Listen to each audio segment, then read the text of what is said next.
Denver native, grew up throwing at high altitude, so it's not surprising. Of all the starters who've ever pitched for the Colorado Rockies, Kyle Freeland has the lowest ERA at Coors Field.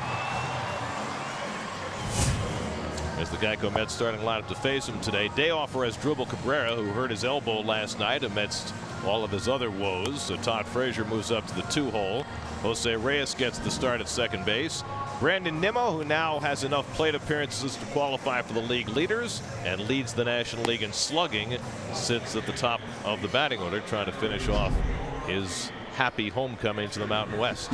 And the Toyota numbers for Kyle Freeland, who I like. This will be his third appearance, second start of his young career against the Mets. 17-17 lifetime with a 3.92 earned run average. That is fairly outstanding for pitching up here in the altitude. He has pitched well this year at home, 3-2 with a 2.93 earned run average. So to qualify for the league leaders, you need 3.1 plate appearances times the number of games your team has played. And after not playing much early in the season, Nimmo is finally caught up.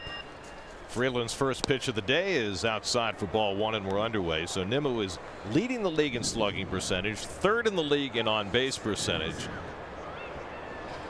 and gaining more and more notice every day as a potential all-star. And he takes a cutter on the outside corner for a strike, 1-1. Look at that. Who would have thought that? He got his opportunity with Cespedes going on the DL, and he has run with it. Only Freddie Freeman has a higher OPS in the National League. And Freeland misses away 2-1. Only one Met has ever led the league in slugging percentage for a full season, and that was Darryl Strawberry in 1988. Howard Johnson led going into the final day in 1991, but got beat out by Will Clark. Nimmo drives one out to center field, chasing Blackman back to the warning track. He makes a leaping grab. Charlie Blackman in fits and starts going back on that ball, but finally found it and made a nice play for a long first out of the game. Well, wake up here. He got a bad break and then he adjusted at the last minute. Didn't look pretty, but it's an F8 on your scorecard. Blackman can really cover ground out there in center field. He's a solid player all the way around. F8 exclamation point.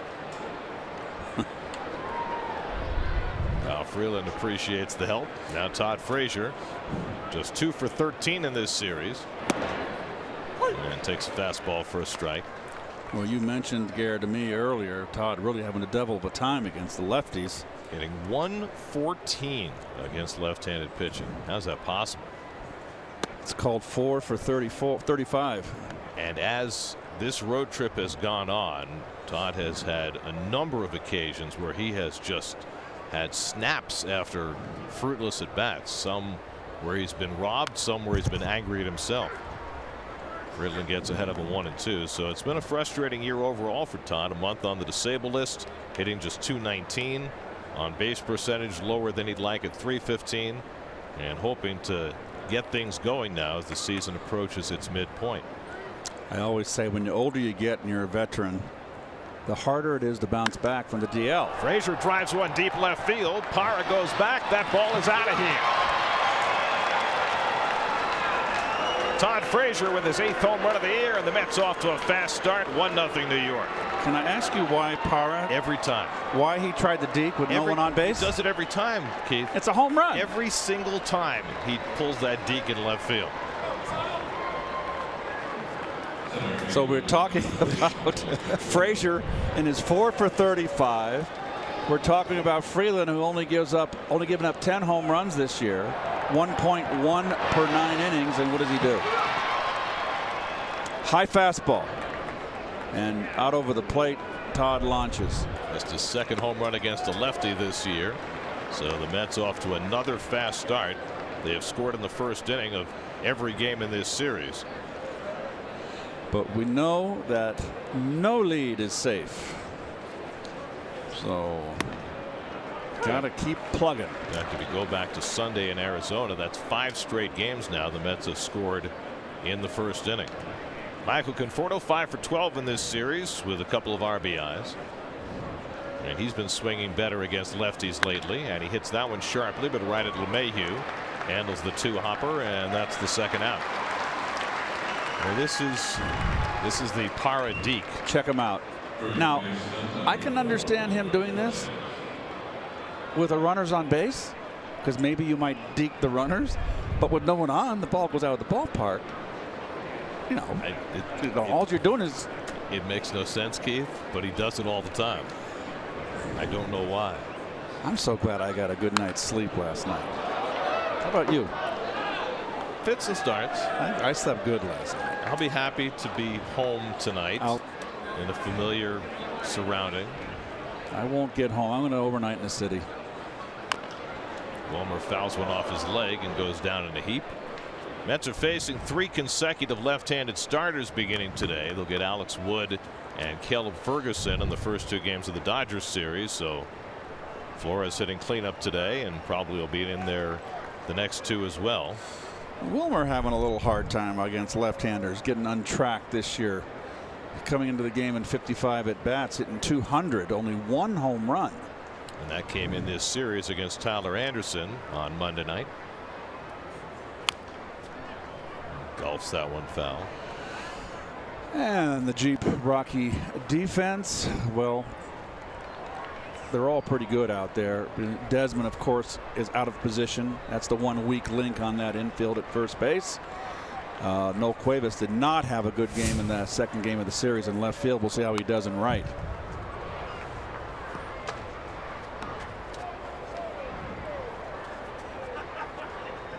See the numbers for Wilmer, who has always been a lefty killer. This year, not so much.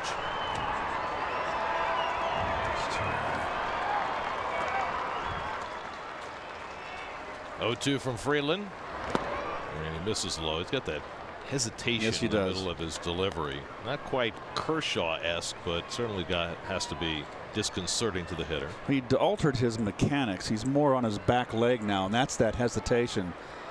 Kind of pauses at the top, and then he can drive off that back leg.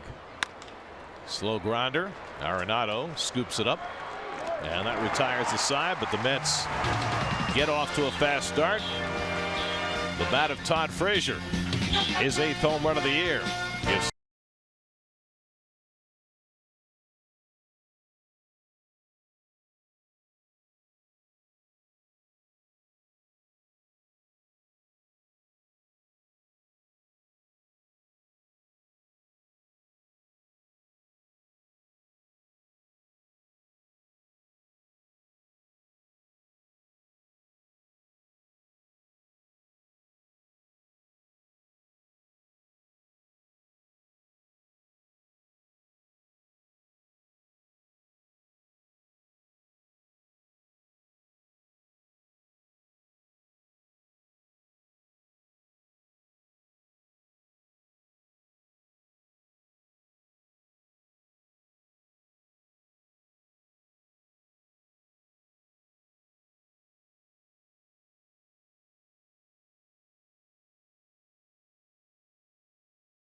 Off for Carlos Gonzalez, but all of their other regulars in there today as the Rockies try and take this series, going up against the hot left arm of Steven Matz.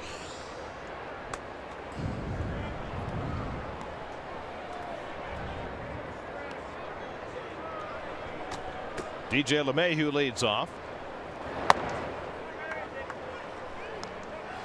There's Steve Areno. Your Land Rover numbers. He's been pitching much better last 6 weeks. Steve Areno? Steve Allen?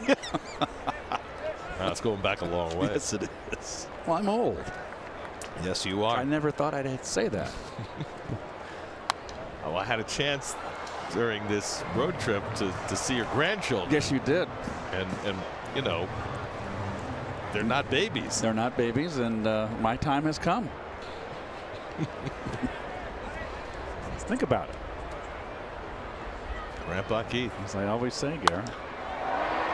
Mayhew flies one deep to right center. Back in the gap, Nimmo, and it's off the fence. Conforto backs up nicely, but LeMahieu will pull into second base with a leadoff double. Only 375 in that gap out there where LeMahieu hit it. And this is a Coors Field double right here. Well, it would have been a home run a few years ago, but they put in that higher fence back in 2016. And so LeMahieu settles for his 15th double of the year. This is just such a tough ballpark to pitch in.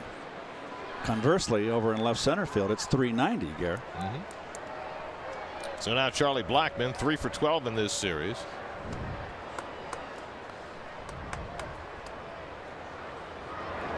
Oh! He gets drilled by Matz, and the first two men are aboard for the Rockies. He had a fly ball the very first at bat of the game that he had to run back to the wall.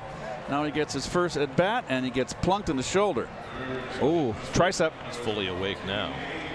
Well, Matz, we know, loves to pitch inside, and it's the 6th batter he's hit this year, so he's got some early trouble to contend with as he takes on Nolan Arenado, who has had Matz's number, 3 for 11 with 3 home runs against Matz in his career. But do not despair, Mr. Matz. Mr. Arenado has pretty much every left-hander's number. 410 hitting this year against left-handers in 83 at bats. 18 extra base hits. Believe it or not, that's not the highest average in the league against lefties. Tucker Barnhart of the Reds is hitting even better against lefties, hitting 439. Wow. Who would have thought that? But not with as much power as Arenado. Arenado's 7th in the league in batting, 6th in home runs, 6th in RBIs, having another terrific year. And he pulls one foul, and it's 0-2. Don't you think that Matt's kind of, was it Milwaukee, that start in Milwaukee that Matt's got out of that, was it a bases loaded jam or something, Gary? I did not have that series. Well, they worked with him on slowing things down, taking a deep breath when things get dicey, and it seems to have paid off for his last 8 starts. A 2.47 ERA. Well, Steven's very high strung and very competitive on the mound, and he has a temper. He doesn't like to give up hits. Everybody gives up hits, and it's part of the maturation process, and I think that might have been a turning point for him, that start in Milwaukee.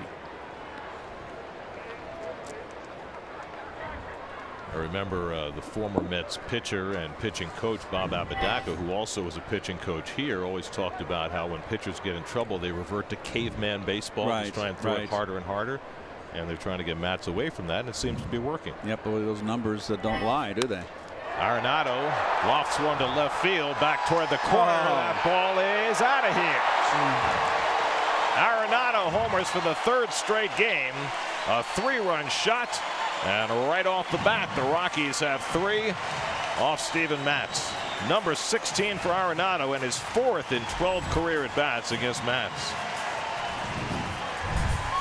Well, here's the swing. It's a breaking ball. Oh, change up. I got to get a closer look at that. It looked like he was out in front, let go with one hand. So it kind of makes me think it was a changeup, but Plawecki set up inside. Change up and you want it inside. I don't understand that philosophy. I do not. So now Matz needs to take a deep breath. 9 pitches into his days, 2 runs behind. Welcome to Coors Field. Only the 2nd time Stevens ever pitched here. He did okay his first one last year. He gave up 3 runs in 5 innings. It's not great anywhere else, but it's not bad here. 0-2 to Trevor Story, who's 2 for 12 in this series. Here, let me get back to that point about a changeup and why you would want to throw it inside. The objective of a changeup is to get the hitter out in front.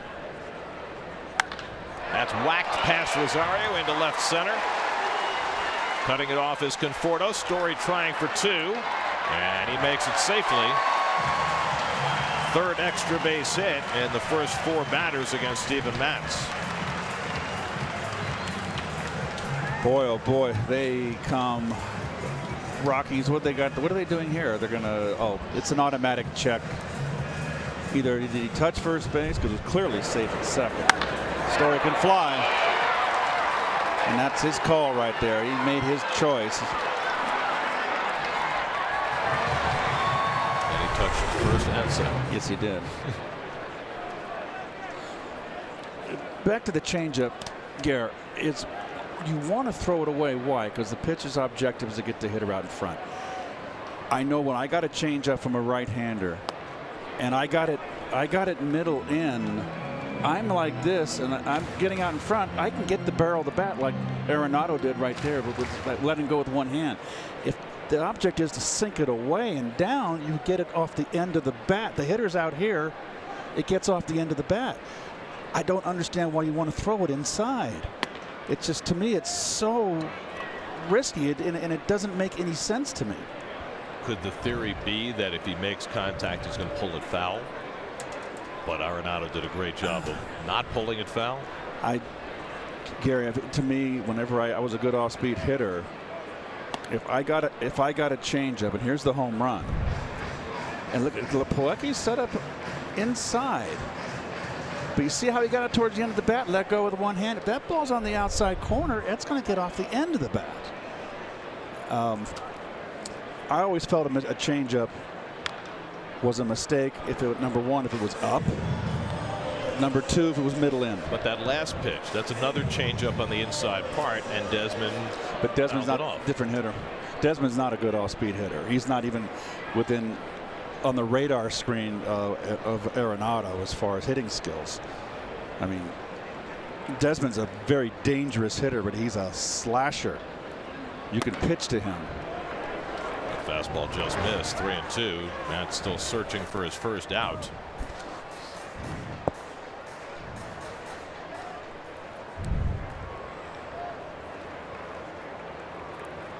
The home plate umpire. I don't know if we called that high or inside. I think it was just a little bit inside. Just missed.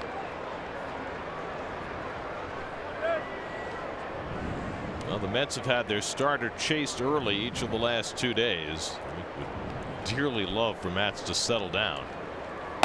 But he walks Desmond, and now 5 straight Rockies have reached base to start the first inning. As the umpiring crew, Adam Hamari has the plate.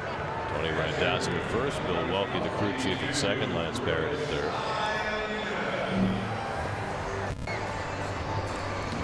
So Matz, you can see him getting upset with himself now. He's in a bad way early in this game, and this will be a test for him. And this is what we talked about.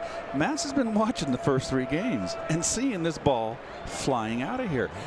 And I'm telling you, it's got to get underneath your skin a little bit. Here's Chris Iannetta hitting 6th in the order today.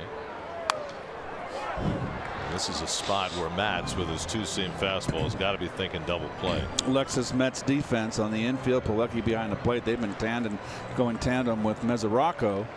Reyes another start at second base. Cabrera getting him, I think, a much needed rest. Bautista back in left field.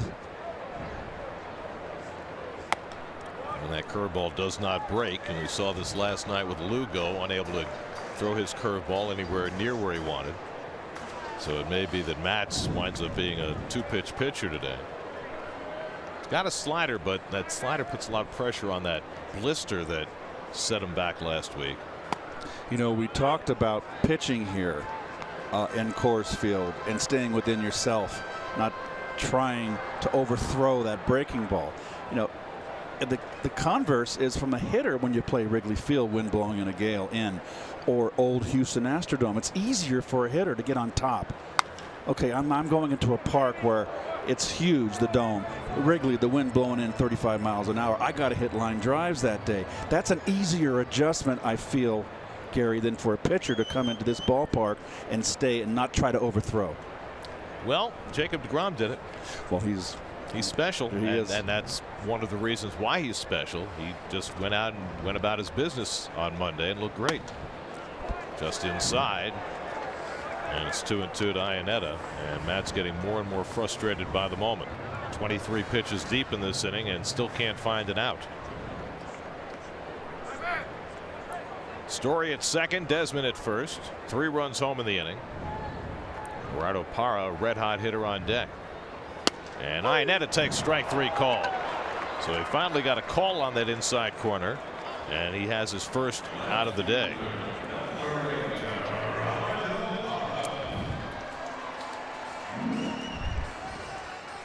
Well, Matz, as you said, Gary, likes to pound inside, and that's nipping black right there. And there's no more black on home plate. Like when I played, that's all gone. It's all white, I should say. Nipping the white. It's the vestigial black. Here's Gerardo Parra. .438 over his last 14 games. Hasn't hit much against lefties this year, just 193. But in there today against Matz because he's so hot. The Rockies made a player move today. Remember last night Ryan McMahon hit that 3-run homer against Gazelman to put the Rockies in front. They sent McMahon to the minors today. Nice reward. Thank you. They give him a bonus. Double play ball. Rosario with the flip to Reyes and on to first, and that'll do it for the bottom of the first inning.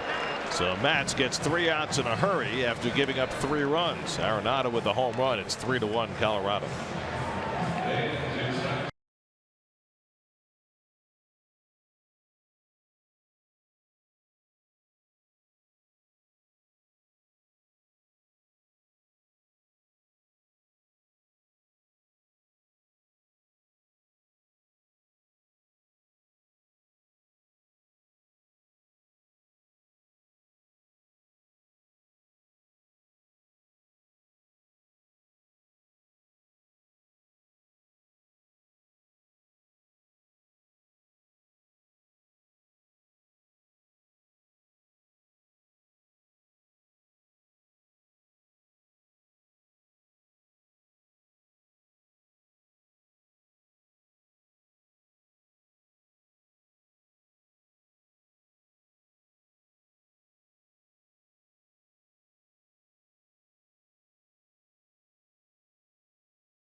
Second inning, Mets down 3-1. Jose Bautista leads off against Kyle Freeland.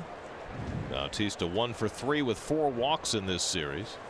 In fact, his on-base percentage as a Met is up to .424. Hasn't hit a lot, but he's drawn a lot of walks. Still looking for his first home run as a Met, 48 at bats in. It's kind of strange for a guy with 333 career home runs. Another Met batter, right-hander, that has, since he's joined the Mets, had a tough time against the left-handers. Only 2 for 19. And 0 for his last 15, as you see on that graphic. Kevin Plawecki on deck, and then Jose Reyes against Freeland in the second. And Bautista takes a changeup just off the plate, 3-1. A little tight strike zone from Mr. Hamari. Hitters don't need that advantage in this ballpark. Everything close should be a strike. And that's in tight ball four. Another walk for Bautista, his 5th in this series in just 8 plate appearances. And the Mets get the leadoff man on. Last night, Rockies pitchers walked 9 and lived to tell about it. I live to tell about it. Well, barely. I hope you got the post-game treat you were promising yourself. I did. It's Kevin Plawecki. Kevin 2 for 5 in this series. He came up as a pinch hitter last night in a huge spot. Bases loaded 2 out. Bases loaded 1 out and grounded into a double play. That really put the kibosh on the Mets night. The Mets scored 8 runs last night, but the Rockies held the Mets scoreless for the last 4 innings, which was a huge boon to their bullpen, which has been so beleaguered. Double play ball for Story. The turn by LeMahieu and a 6-4-3 double play erases Bautista 2 out. So each team has turned an infield double play. Taylor made both 6-4-3s on those double plays, but Matt's was far more important. Got him out of that jam, that first inning jam. So 2 out and nobody on. Now Reyes making his 2nd straight start. Played shortstop last night, playing second base today after Cabrera fell on his elbow making a tag last night and was sore enough that Mickey Callaway decided to give him the day off. Reyes 1 for 4 in this series. And Freeland teases him with a changeup away, 1-1.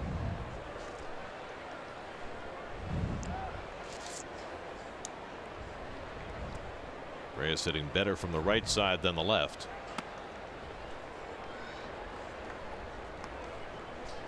.227 right-handed, 148 left-handed. Beautiful day. Temperature right around 80 degrees. And Freeland finds the inside corner as Reyes goes stumbling over the plate, and it's 2-2. I thought that had the inside corner. I think Jose was looking outside for something off speed and got tied up in, but was wise enough. If you're tied up inside looking away off speed, then take it. Freeland goes back away and Reyes fouls it off. Kyle Freeland from Thomas Jefferson High School here in Denver. His big league debut came in the Rockies home opener last year. Imagine that. Make your big league debut home opener in your hometown. And as nervous as he might have been, he did well. He won the game. Even got his first big league hit. I had my big league debut in my hometown. In the home opener?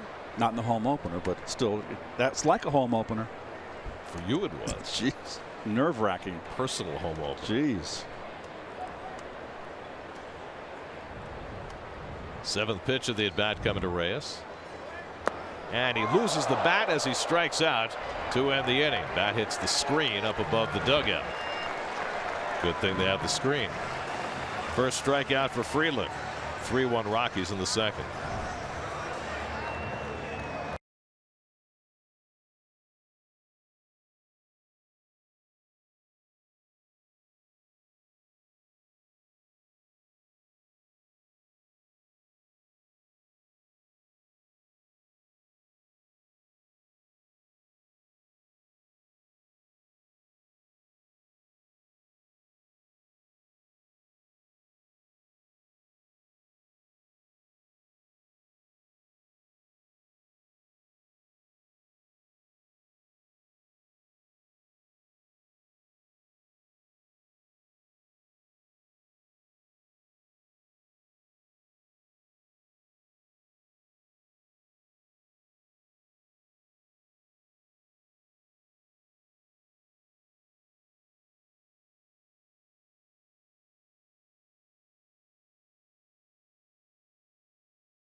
Home second inning, Noel Cuevas, the number 8 hitter, leads off against Steven Matz and drives one into left for a base hit. And so the second inning begins the way the first did for Matz, with a hard hit ball. Cuevas' third hit of the series. Cuevas has been platooned all year.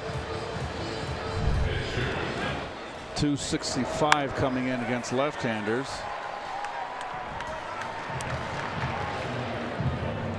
Ball away, not a bad pitch. Too much of the plate more than likely, but covered it nicely. Now the Mets look for the bunt from Freeland, and it's a strike. Freeland 3 for 28 this year with 2 sacrifices.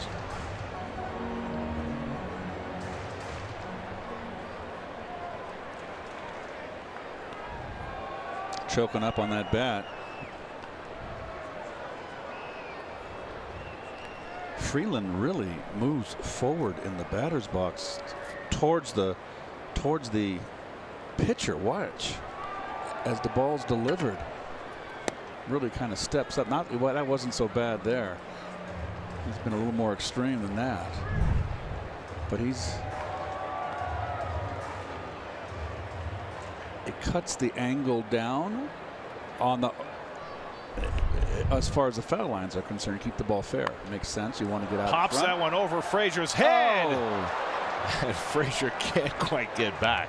It's a foul ball.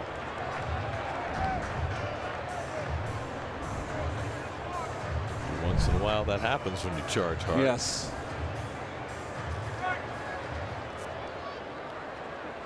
Lay him down, Ziggy.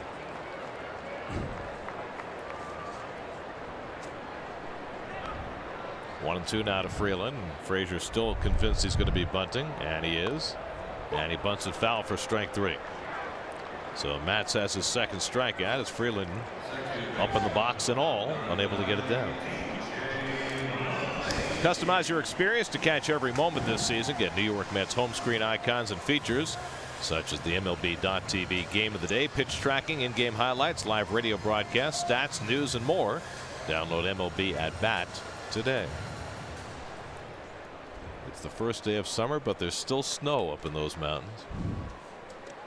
It's hard to believe, isn't it? Not really. It's cold up there. Yes, it is. At those peaks. You did it I did it last summer when we were here, 14,000 feet, and let me tell you, it was freezing and the wind was howling. And whose idea was that? That was my daughter. It wasn't mine. Mayhew banged one off the fence in right field and scored after doubling in the first. Cuevas has some speed, but has not attempted a stolen base this year. Of course, Matz is vulnerable to the steal, although less so lately. 14 stolen bases against Matz, ties for the most in the National League. But he's done a better job recently at controlling the running game. A little better pickoff move, altering his times to the plate better. Ooh. Changeup fouled off by LeMahieu, 1 and 2. And LeMahieu knew he missed one right there.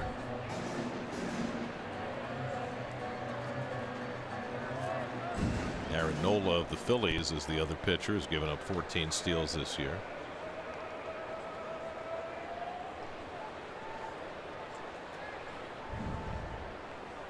Charlie Blackmon on deck.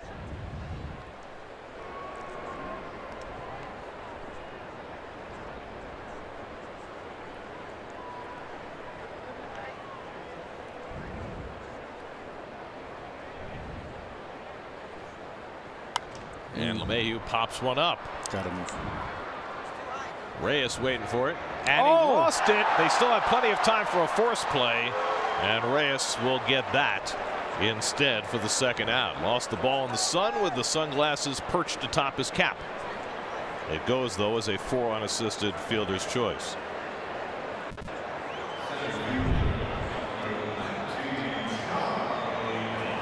Maybe a good idea to put the sunglasses on your face. And now he will. Once bitten, twice shy.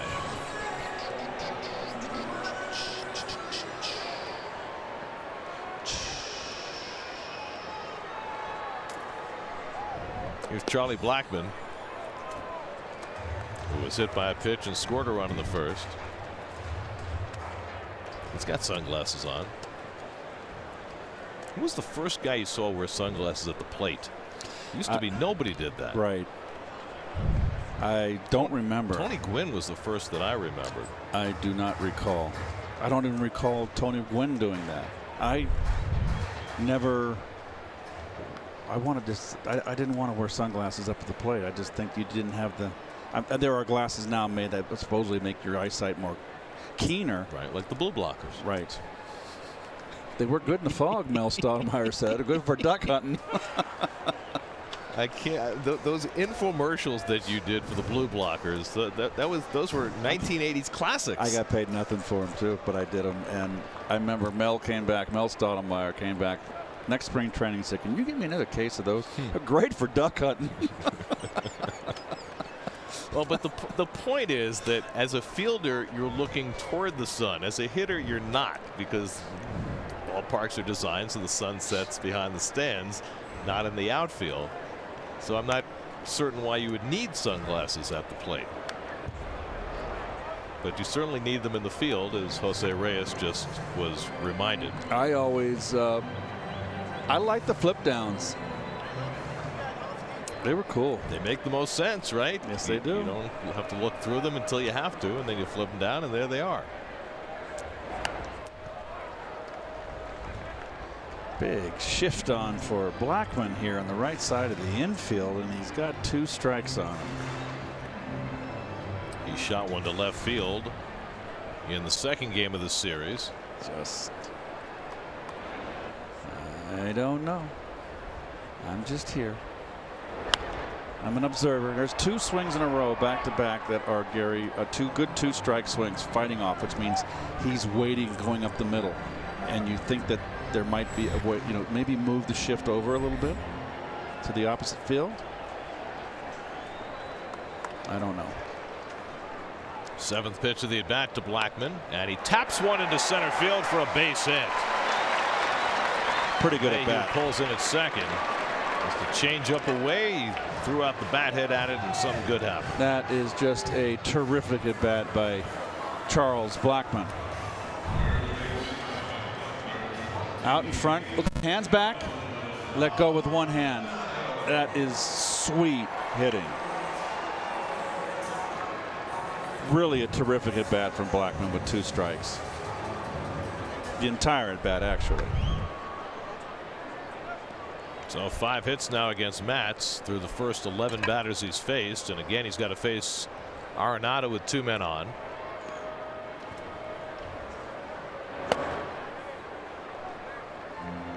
Arenado sailed a 3-run homer down the left field line his first time up. 3rd straight day that he's homered. The last 2 have come in the first inning. 16 for the year now, ties him with Story for the Rockies lead. And he fouls off that fastball, 1-1. And this time Matt's keeping the ball away from Arenado. Arenado 6 for 14 in this series with 3 homers and 7 RBIs. Not a one-man wrecking crew, but he's been the key component. And that curveball is drilled foul, 1-2. Matz's curveball probably has a lot to do with the light air up here. It's a little bit up and lazy. Well, that's what we saw with Lugo last night. Remember, he hung a curveball to Arenado in the first inning, and he hit it out.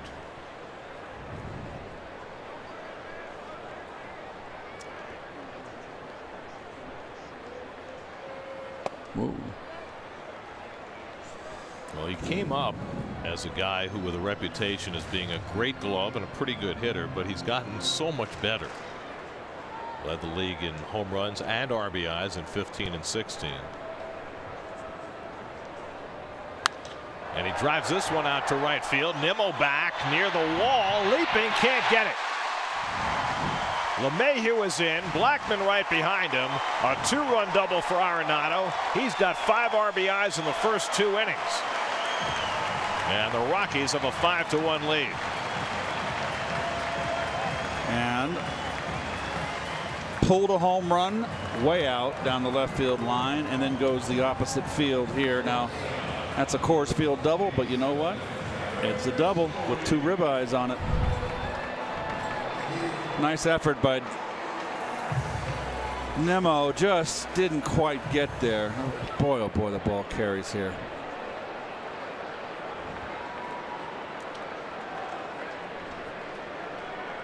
And the ball bounced far enough away for Blackman to easily score from first.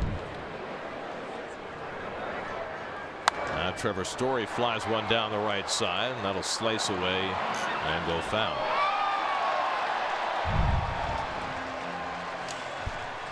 Just didn't quite get there. Needed some insurance. He wasn't fearful of the wall. He just didn't get there in time.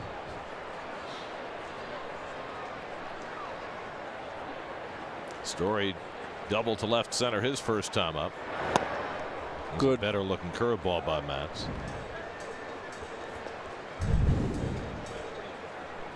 Another look at Brandon.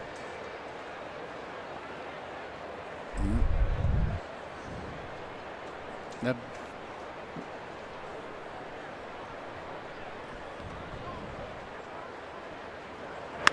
and Story drills one foul. That's another good curveball by Matz. I think he just finally realized, and he's, like you said, Garrett, earlier, get out there in front and really pull that shade down in that old-fashioned terminology. I mean, Lugo finally found it his last inning right before they pulled him. He threw a few good ones, and Matz is taken to the second inning to kind of figure out the trajectory for that curve. You know, and think about it too. You come into this ballpark only once a year, and you may have one start. You might miss a turn. Yeah. So everything is the same everywhere else you pitch, but here you've got to make an alteration, and it's not easy to do. I got to believe you got to feel for it. You got to feel for it in the beginning. Good high fastball to strike out Story and put an end to the inning, but Nolan Arenado strikes again. 5 RBIs in the first 2 innings, and a 5-1 lead for the Rocks.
Pitchers who won 3 or more games at Coors Field. Who are they?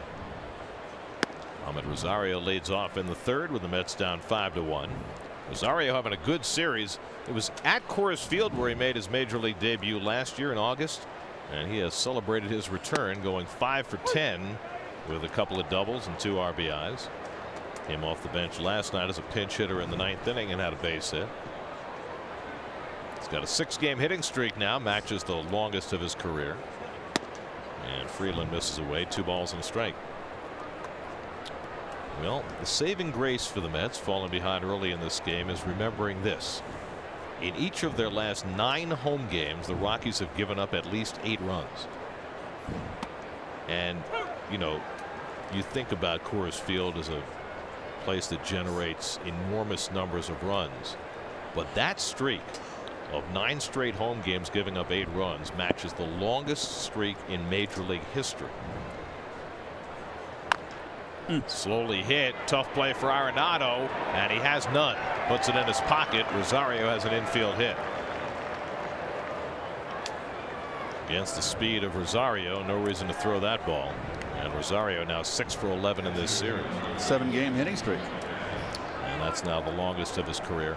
Anyway, the only other team that had 9 straight home games where they gave up 8 or more runs, the 1894 St. Louis Browns.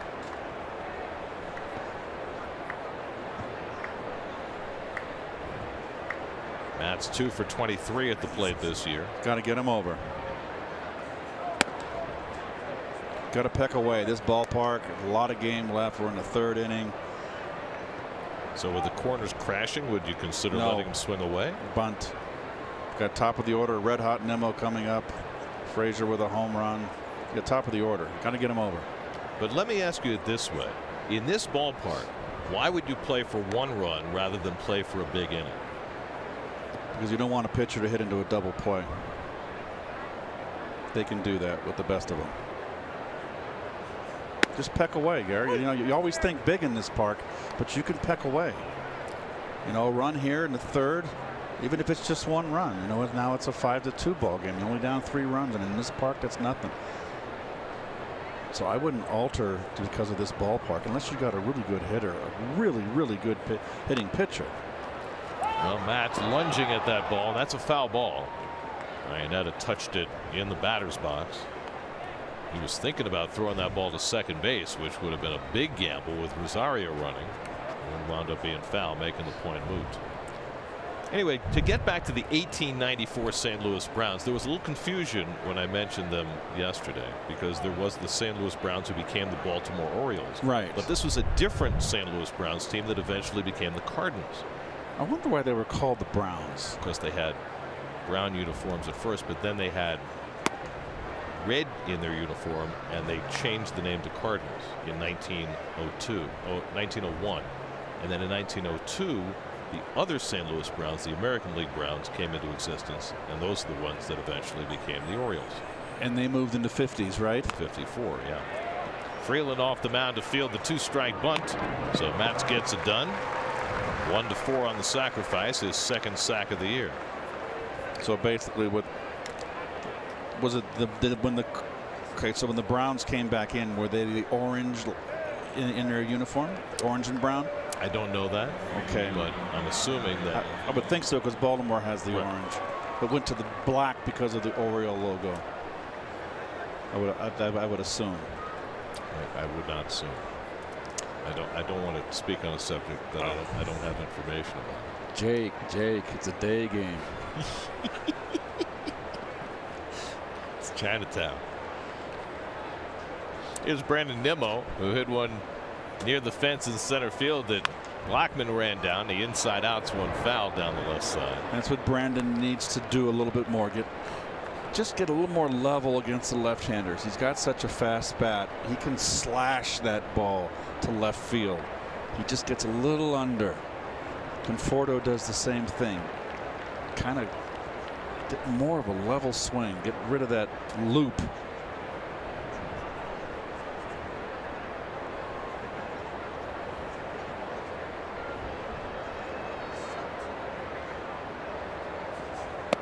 It's got to be a hard middle ground to find, right? Because now he's had some success hitting more balls in the air. He's hit more home runs than he's ever hit before. It's got to be a temptation to try and continue to do that. You stay within yourself, and you can look yourself in the mirror and say, hey, I've got 12 home runs and I haven't tried to hit home runs.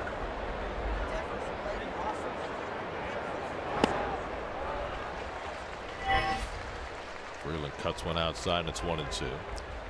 Well, he has been a phenomenon, leading the league in slugging percentage, 3rd in on base percentage, tearing it up on this road trip. Game-winning home run Sunday in Phoenix. Came back with 2 home runs Monday here. Playing against the team he rooted for as a kid.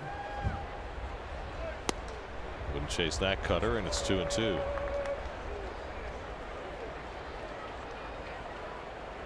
and getting better and better against the lefties as he's got more playing time against left-handers. Now getting a chance to play every day. And he'll face plenty of lefties the next couple of days.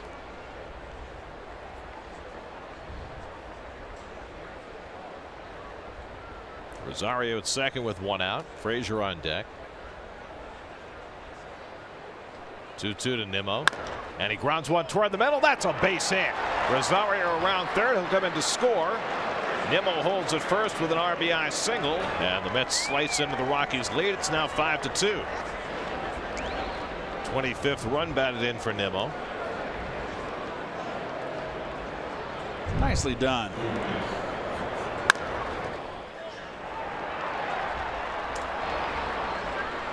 There you go. You pick up a run.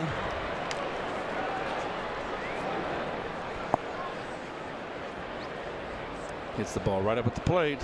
There you go. Atta boy, you darn right, Pop.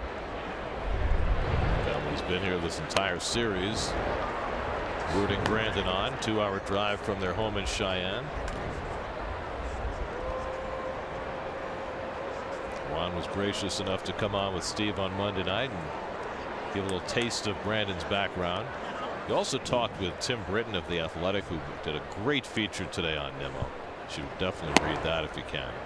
2-0 to Frazier, who homered his first time up. Just talking about some of the trials and tribulations he went through in the minor leagues. Talked about him riding a bull when he was just a youngster, getting thrown off and decided to concentrate on baseball. That's dribbled up the line, a foul ball, 2-1. I'll tell you what, The Athletic just day in, day out just puts out some quality journalism. I mean, they've got great writers, and you know, I know it's behind a paywall and not everybody wants to pay it, and I certainly understand that, but it is it's a great website, not just for baseball but for all sports. Everything. I think it's the best for sports information. It's fantastic. Frazier grounds one down to third. Arenado gets the force at second. LeMahieu's relay just in time for the double play, and that retires the side. Mets will hold for a moment to see if they want to challenge the call at first base, but if it holds, the Rockies will have their second double play in the last 2 innings.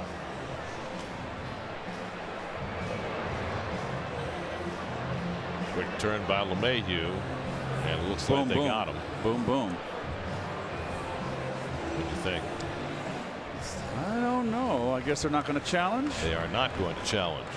It's close, wasn't it? Close as it gets. Oh boy, it's very close. 5-4-3 double play, though. The Mets settle for 1 run in the third. They trail 5-2.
Ian Desmond leads off the home third against Steven Matz.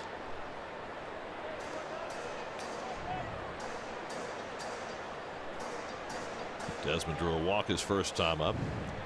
Matz has given up 5 runs and 6 hits over the first 2 innings. All 5 runs driven in by Nolan Arenado, a 3-run homer and a 2-run double.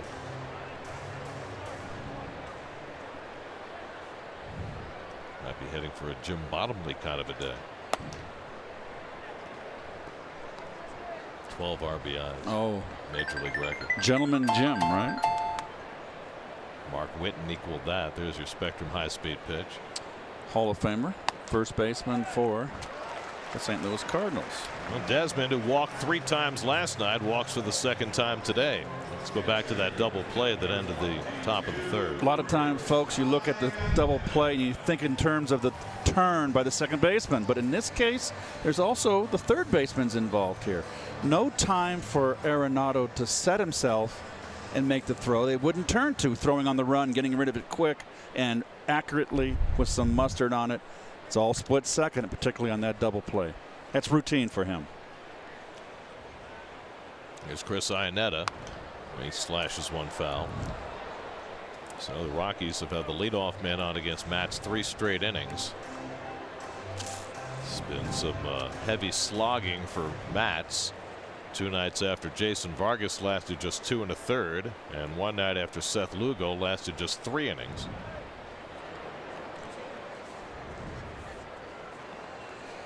So the Mets had to get 5 2/3 out of their bullpen on Tuesday night, and 5 more innings last night.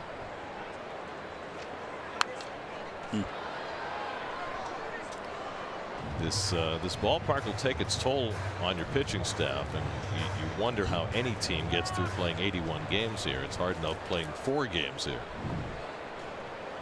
But the Rockies seemed to master it last year with their young pitching staff. They had a really good pitching year. It got them to the postseason last year. It's been a harder go for them this year.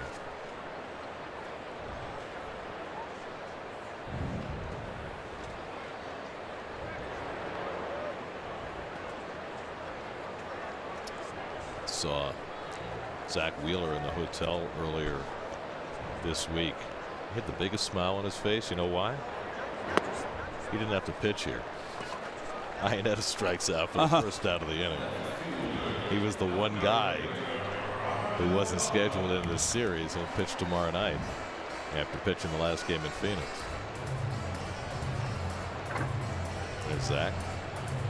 20% chance of not pitching in this ballpark. He drew the long straw. Yes, he did.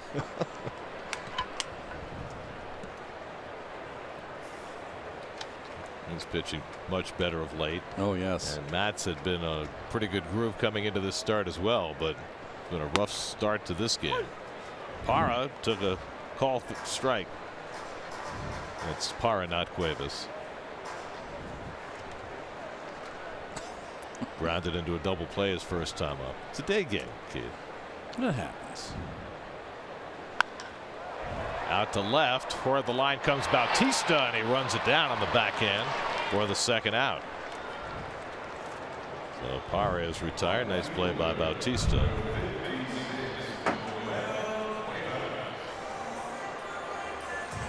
And now Noel Cuevas will come to bat.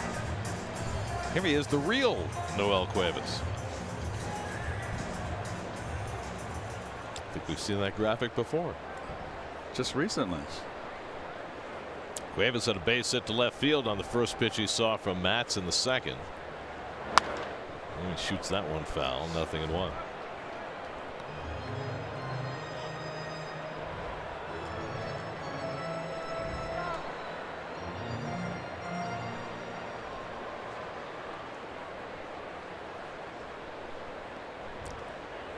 Desmond at first with 2 down. And a bouncing ball for Rosario. Takes it himself, and that retires the side. So Matz finally puts up a 0 after 3. 5-2 Colorado.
Keith and Ron literally switched places. Find out in a Keith and Ron version of Freaky Friday on the season premiere of the SNY.TV digital series, The Amazing Life, presented by Coca-Cola. Watch it now at SNY.TV/Coca-Cola. Fourth inning, Michael Conforto leads off against Kyle Freeland and takes a cutter for a strike. Conforto grounded out his first time up. Freeland yielded a first inning home run to Todd Frazier. Gave up a run in the third on a run scoring hit by Nimmo. And quickly ahead on Conforto, 0-2. Oh, it's going back to the '68 Summer of Love. If you're going to San Francisco. Wilmer Flores on deck, then Jose Bautista for the Mets in the fourth.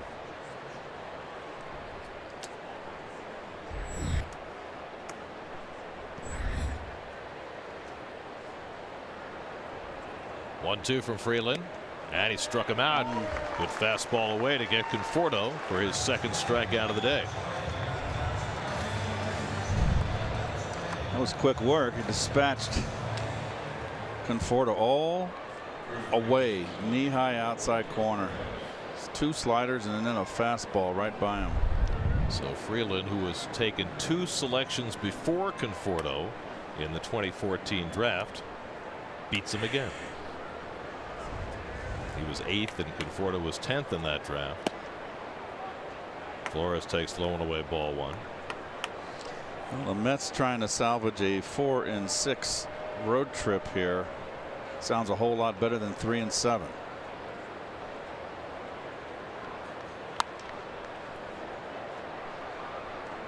Kyle Freeland, who came out of Thomas Jefferson High School in Denver, went on to University of Evansville in Indiana. It was an interesting choice, but he did not have a lot of Division I offers despite a solid high school career. But by the time he got out of Evansville, he was a top 10 pick, in part because he went to the Cape Cod League after his second year at Evansville and impressed all the scouts there. Grounded foul, 2-2. But he grew up a big Rockies fan and idolized Larry Walker and Todd Helton. Yeah, we're at that point now where young guys were young when they had the franchise here. He would pretend he was Jeff Francis on the mound. Ah, remember him? I do. Especially that left-hander. Particularly that snowy day we had a couple years ago. Todd Helton, the only number retired by the Rockies. Find that interesting? Yeah. I mean, he had a long career here, a borderline Hall of Famer. But how about all those Blake Street Bombers who put the franchise on the map? Yep. 3-2 coming, and that's outside, ball 4. Second walk given up by Freeland, and Flores is aboard with 1 out. Rockies came into existence in 1993, and they got to the postseason in their 3rd season because of all those home run hitters, Galarraga and Castilla and Bichette and Burks, and later on Walker. And they've never won a National League West title, but they've made it to the postseason 4 times, including that incredible run to the World Series in 2007 when they won 21 of their last 22 to get in. That was under Clint Hurdle was the skipper, including that incredible wild card game they played, to wild card play-in game against San Diego, the one where Matt Holliday scored the winning run and he still hasn't touched home plate. Right. They came back against Trevor Hoffman in extra innings in that game and then blew their way through the postseason to get to the World Series, only to be swept by the Red Sox. Totally outclassed by the Red Sox. 1-2 to Bautista. That was the Red Sox second title. Yeah, they won in 04. The Cardinals was their first, right, since obviously that long spell. Well, Chief Pitchcast said it was a strike. Bautista didn't like it. 1-2 coming. And that's a high strike 3. So that one he should be perturbed about, because Hamari called the low strike and then he calls the high strike. And what am I supposed to do, he says. Second out of the inning, third strikeout for Freeland. So was that one a strike? I bet you it's high. Oh, it's borderline. I mean, it looks slightly up. Borderline. They're calling more high strikes this year. It's interesting because early in the game, Hamari was not calling a lot of strikes. Now Plawecki drives one to the gap in left center for a base hit. Over to cut it off comes Parra, and that means Flores will have to stop at second. So Plawecki with a 2-out hit, and the Mets have 2 men aboard.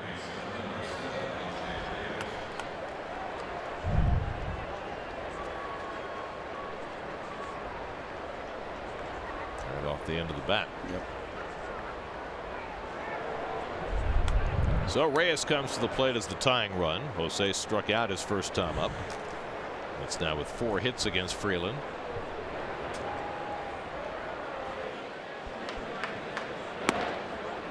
That was a strike he called on Batista as far as elevation.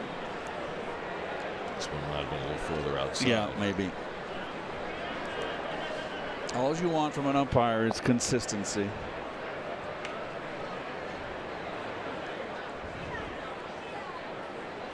You know, the last time we saw Adam Hamari, you know, the video that came out of Terry Collins with Tom Hallion. Hamari was the guy who threw Syndergaard out of the game. If you haven't seen the video, you probably won't see it, because Major League Baseball took pains to take it down.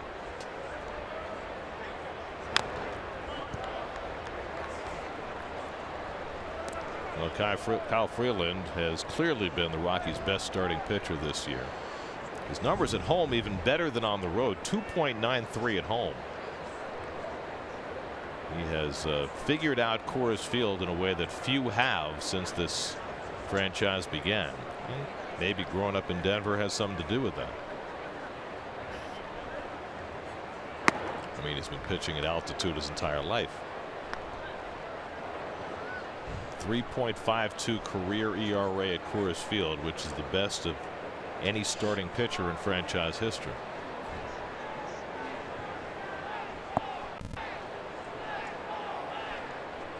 It's behind Reyes, 3-1. And he walked him to load the bases. So Freeland with his second walk of the inning and his third of the day.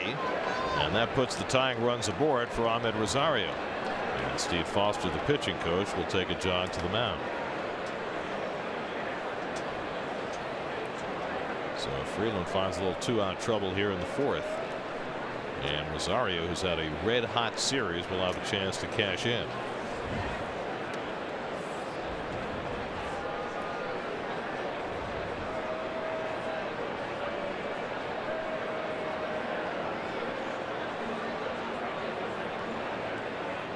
Watch SNY Mets games on the go on any device with live streaming presented by Verizon. Just visit SNY.TV or download the NBC Sports app today for live streaming coverage of every SNY Mets game. Well, Rosario topped one up the third baseline for an infield hit his first time up and came around to score. Flores at third, Plawecki at second, Reyes at first with 2 out. Mets down by 3 runs in the 4th. Rosario 6 for 11 in this series. And a first pitch swing, and he fouls back a fastball.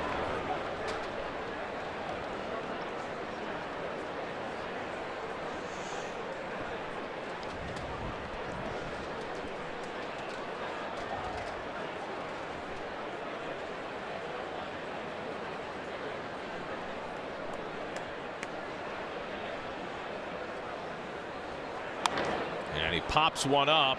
Desmond going back. LeMahieu coming over, and LeMahieu with the basket juggling catch, and he hangs on. Side retired. LeMahieu saves a couple of runs with the juggling act.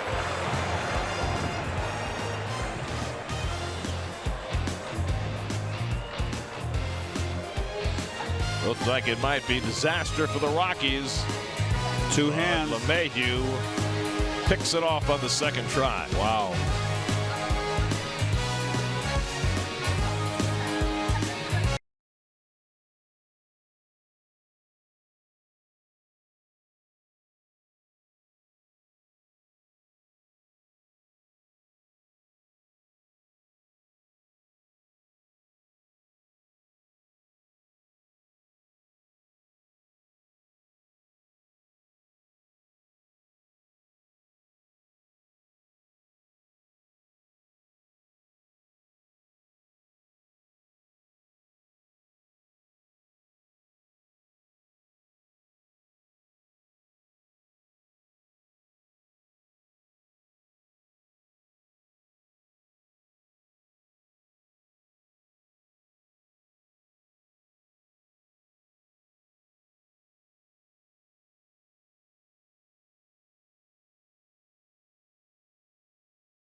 Kyle Freeland leads off the bottom of the fourth.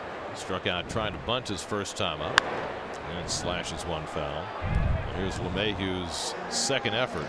Well, Desmond's late pulling off this ball, and I couldn't tell. We got it kind of late whether LeMahieu called him off. I'm sure he did. Made it much more difficult than it really was, but nice recovery. If he had not grabbed that ball, at least 2 runs were going to score, and maybe 3 with everybody running on the crack of the bat with 2 out. 2-2 to Freeland. LeMahieu on deck, and then Blackman against Matz, who settled in a little bit in the third after giving up 3 in the first and 2 in the second. If he gets an out here in the fourth, he will have already gone the deepest of any Mets starter in the last 3 days.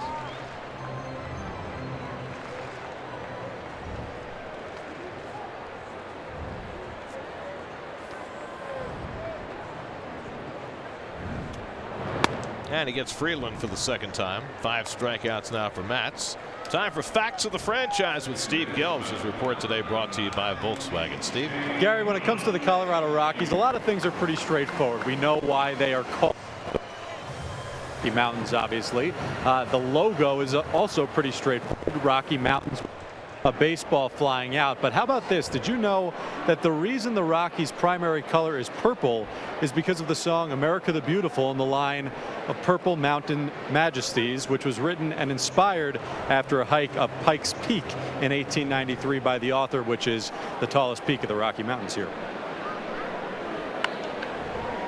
Frazier has that ball eat him up on a ball that came up. And LeMahieu is aboard. I think that ball came off the lip of the infield grass. And Frazier got completely tied up by it. The ball's hit hard.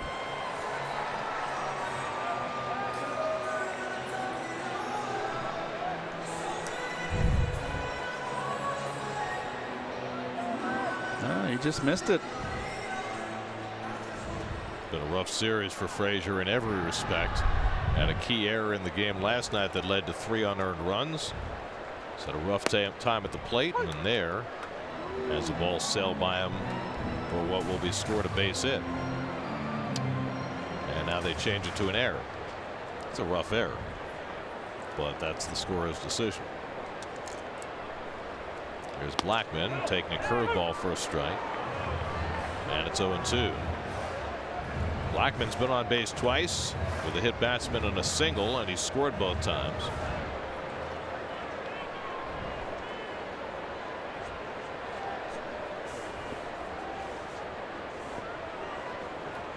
Mets have now made 5 errors in this 4-game series. Little looper, that's going to fall on the left for a base hit. LeMahieu stops at second. Blackman is 2 for 2. Just a little dunker into left on an 0-2 pitch. Broken bat. Went down with a fight.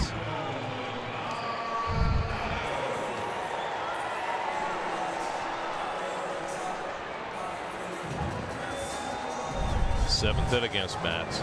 By the way, just to piggyback on what Steve was talking about and the Rockies logo, you see what they've done with the scoreboard this year? It's a brand new scoreboard. Yes. And at the top of the scoreboard, they have the jagged peaks of the Rockies, which I think it's nice. Kind of cool. Not just the top where the clock is, but on the sides too.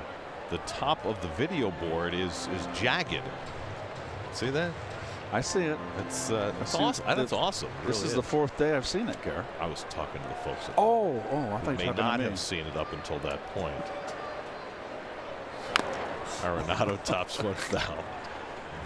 Arenado has done it all for the Rockies in this game. 3-run homer in the first, 2-run double in the second, and bats here with a couple of men on in the fourth.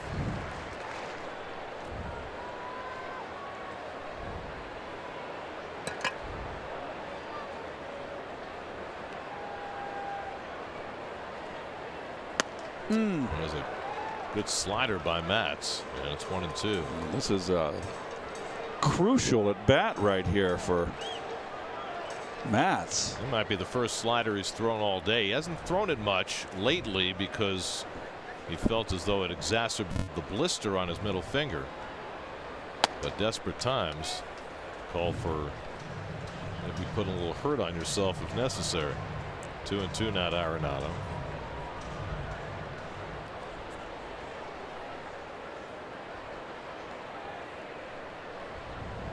Runners go. The pitch is strike three. Throw to third, and safely there is LeMahieu as Frazier went down in a heap collecting the throw. Arenado strikes out, but it's a double steal for LeMahieu and Blackman. Good fastball in. I wonder if this runner's dealing with 2 strikes distracted him. But this is all a really good pitch inside.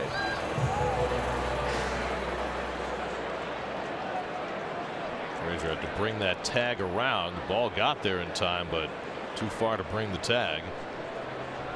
And LeMahieu has his 4th steal. Blackman his 5th. Good inside fastball. Tried to pull a Derek Jeter there. Didn't work. Now Story with 2 in scoring position fouls back a fastball. Derek Jeter and Frank Thomas were the ones that did it the most. That did that. Try to get that inside call. Raise their arms. Yeah. Then moaned. Steal one. They both moaned. Sorry, Frank. Is he still moaning when you work with him? Oh, Frank's a great guy. He's a great guy. And he's the style of hitter that I was. He said he always went up the middle, and with 2 strikes up the middle, looked into that opposite gap. Here's the pitch again. It struck out Arenado, and that's got the corner. That's a good pitch. And Matz feels as though he owns that side of the plate. And he comes back inside to Story and misses. 2-1. Story doubled to left center in the first, and then struck out to leave a runner in scoring position in the second. He's got 2 in scoring position here. The National League's RBI leader with 56. And the curveball popped up. Flores chasing it, but he's not going to get there.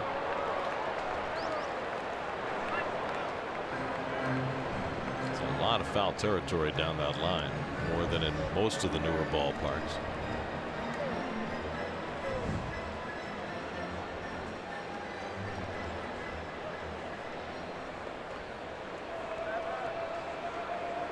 Ball's 10 rows back in the seats at Citi Field.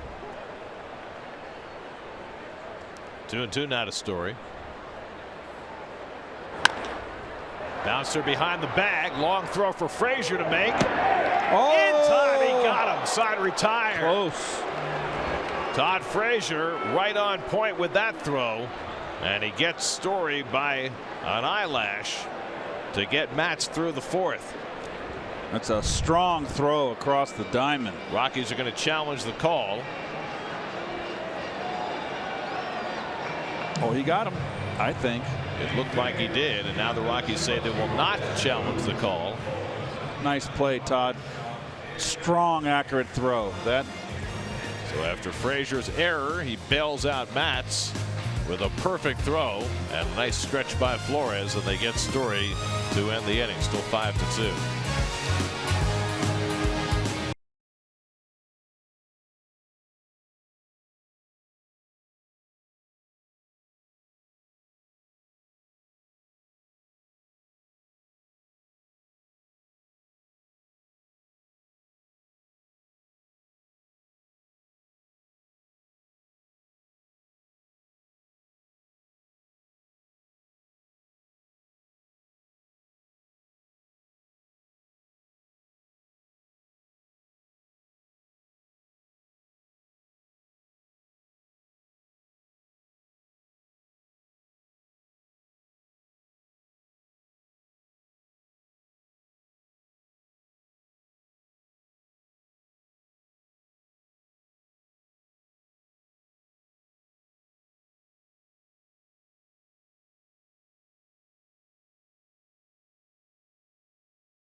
Steven Matz leading off the 5th inning. Sacrificed his first time up.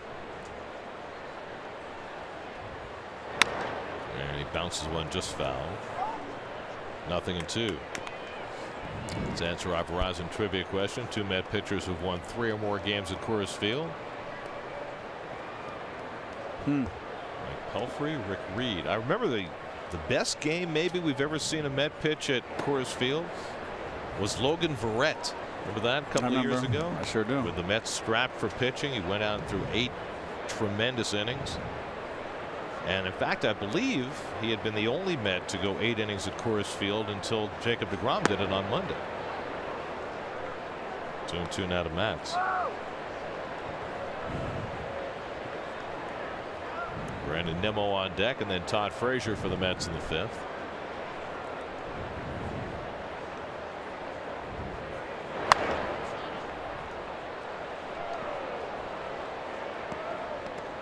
Well, the Mets get home late tonight. Welcome in the Dodgers to Citi Field tomorrow night. Zach Wheeler makes the start against Alex Wood. Coverage begins 6:30 tomorrow night right here on SNY. And that starts a stretch, barring postponements, of 58 straight games for the Mets in the Eastern Time Zone. Right, I read that. They will not leave the Eastern Time Zone for nearly 2 months. And that'll be the Chicago, San Francisco, Los Angeles trip, correct? Bouncing ball slowly hits. Story comes in to get it and throws out the hustling Matz. 1 out.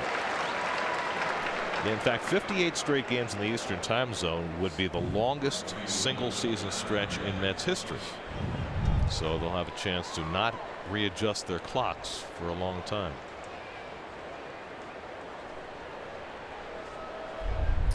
Now the question is, can they turn that into some wins? Mets season quickly reaching a crossroads with the trading deadline now less than 6 weeks away. They're 11 out. Nimmo had a base hit up the middle to drive in a run his last time up. And he takes a slider for a strike. Well, there are the East standings. Braves continue to play extremely well. Phillies and Nats tied for second, and there are the Mets 11 games back and just 4 games in front of last place Miami. 1-1 to Nimmo. Now they've got a lot of teams in front of them too, if in the wild card, and which I just have a hard time putting my arms around, but it's been over 20 years. I understand. Time to accept reality. Either that or we're just not compatible.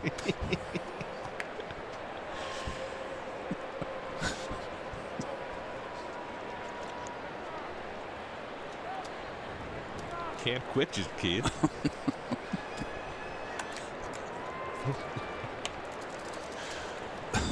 1-2 coming to Nimmo. And he taps one toward the middle of the diamond, but there is LeMahieu to play it. And he throws out Brandon for the second out. And so Freeland's gotten the first 2 on ground balls in the 5th. So this long stretch of games in the East will begin with the Dodgers on Friday night. The Dodgers have been cooled down just the last few days. They lost 2 of 3 to the Cubs, and they've scored just 6 runs in their last 4 games. But after starting the year 16-26, at which point they were 8.5 games out, the Dodgers are 22-9 and just 2 games out of first place in the West. And I think if you ask anybody who watches the National League West regularly, they tell you that the Dodgers are still the odds-on favorite to win that division, despite all their injuries. I mean, they just got Rich Hill back from the disabled list this week, but they still have 5 starting pitchers on the DL, including Kershaw. Justin Turner's barely played. When he's played, he hasn't played very well. Cody Bellinger isn't doing nearly what he did last year as a rookie. Neither is Chris Taylor. I thought that Bellinger would have a sophomore year, a little adjustment.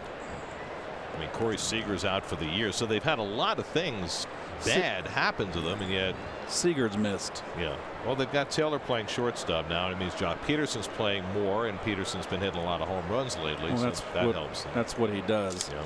All or nothing hitter. But they've gotten some surprising performances like Ross Stripling 6-2, 1.99 filling in that rotation. Matt Kemp is having an unbelievable year, kind of out of nowhere. Max Muncy, a guy who was not really regarded as much of a prospect, has come up from the minor leagues and had a huge impact, 13 home runs. So it's been a really interesting year for LA. And the backdoor breaking ball gets Frazier looking to end the inning. Freeland has his first 1-2-3 inning of the day, halfway through, 5-2 Rockies.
Well, it's our last images of the foothills of the Rockies before we head back home. What's the speed limit on those highways? They're going very fast. It's faster than the stagecoach. Desmond has now walked 5 times in his last 6 plate appearances, including 2 today. This time, though, it's comebacker. Nice pickup by Matz on the short hop. And he gets Desmond for the first time today. Well, Stevens settled in here. I like the fact in that 4th inning, Gary, 1 out, 1st and 2nd. Arenado and Story up, and he pitched out of it.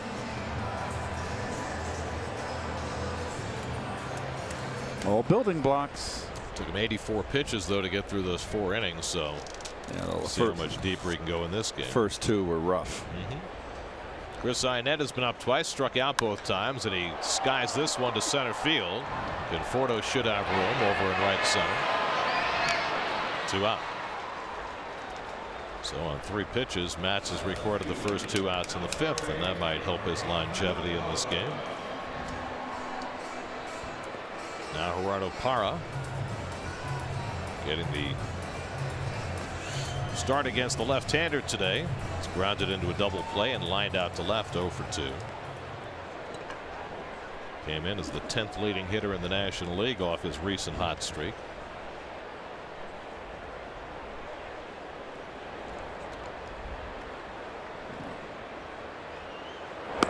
Talking about Matz's pitch count, 51 pitches after the first 2 innings.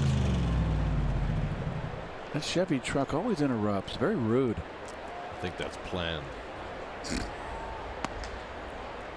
Somebody's sending you a message. Oh, by the way, we were talking about the Dodgers. Just one more note. You see who they're going to activate tomorrow off the disabled list? He'd been out with a sprained thumb for a month or so. Chase Utley, just in time to see the Met fans. Hi, Chase. Nice to see you. Parra grounds out. Strong inning for Matz. 6 pitches to get him 1-2-3 after 5. 5-2 Rockies.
Sixth inning, Michael Conforto leads off against Kyle Freeland and takes a fastball for a strike. Freeland has had Conforto's number so far today. He's grounded out and struck out. Conforto, Flores, and Bautista in the 6th. Steven Matz coming off by far his best inning of the day. And Conforto trying to find the middle and has a base hit. So the Mets have their 5th hit of the day against Freeland. Leadoff man on in the 6th. Let's check in with Gary Apple in the studio for a game break brought to you by your Tri-Honda dealers.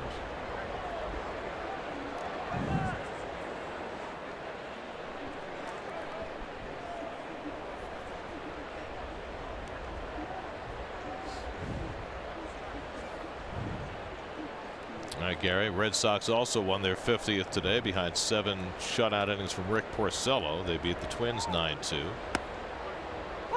So that battle will go on all year. Oh, the other to see who gets the division and who gets the wild card, because there's nobody else in that division even close. That's over. That very much over. Wilmer Flores is grounded out and walked today. And he grounds one down to third. Arenado gets the out at second. LeMahieu's turn for the double play. Third ground ball double play turned by the Rockies today. Well, Freeland knows how to pitch. Came inside and tied up Wilmer there.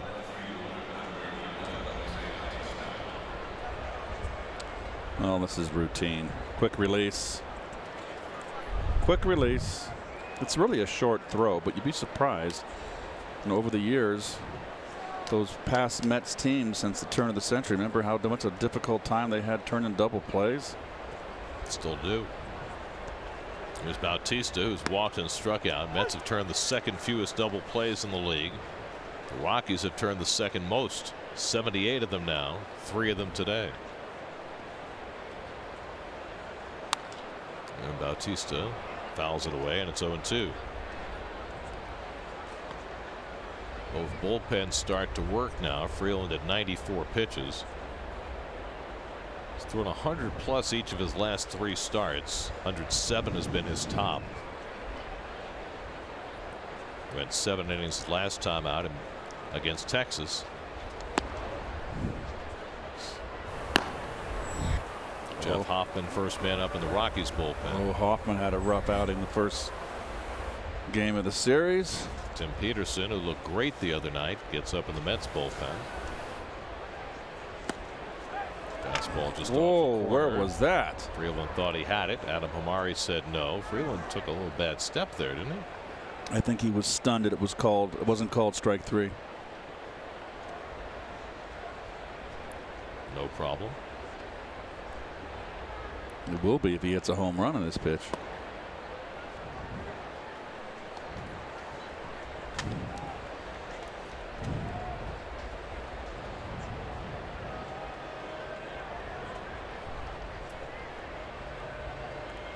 Three-two coming, and Bautista draws a walk. Second time he's walked today, the 6th time in this series. In only 10 plate appearances.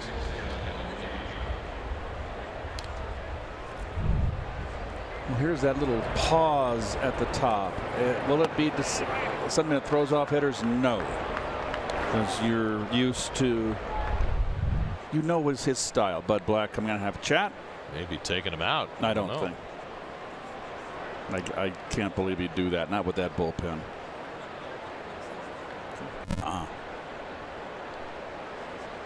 It says this is encouragement here. That's all. Of course, like the Mets, the Rockies have a manager who was a pitcher. Yes. There aren't many of those around, so it's not quite the same as a non-pitcher manager going to the mound.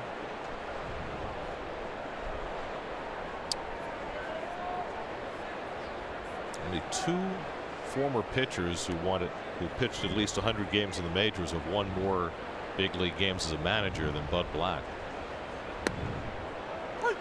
Clark Griffith and Fred Hutchinson. When I was a kid growing up, Fred Hutchinson was always the manager of the Reds. Danny Murtaugh for the Pirates.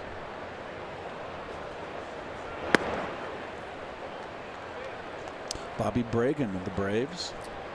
Now, Fred Hutchinson was a much beloved figure with the Reds, and then he got sick during that '64 season. See what Black has done. It's Padres and Rockies skipper.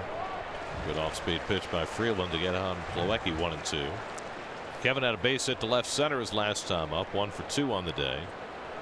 So Freeland now for the 4th straight start over 100 pitches. First time he's done that in his career.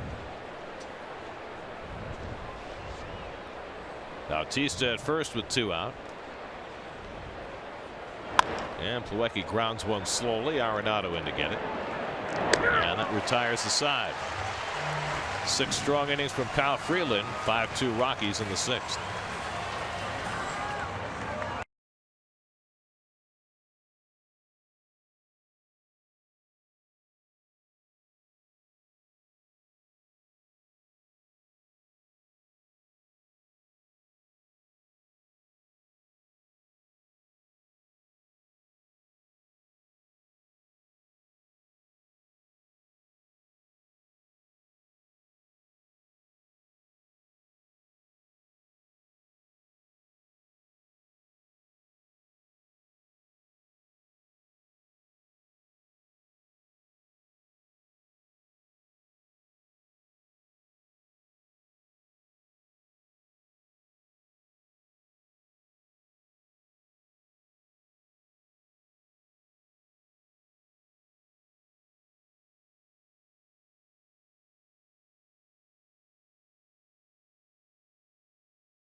the hallway under the stadium, they've got framed lineups from all the home openers in Rockies history. This was 1995, the first game at Coors Field that the Rockies played against the Mets. And on that pitching staff, David Need, who pitched the first game in Rockies history. On the coaching staff, future Mets manager Art Howe. Don Baylor, the manager. That's driven out to center by Cuevas, and Conforto's there to grab it. 1 out. Don Zimmer also on that staff. Larry Bernarth, who pitched for the Mets in the early days. Yes, he did. St. John's product.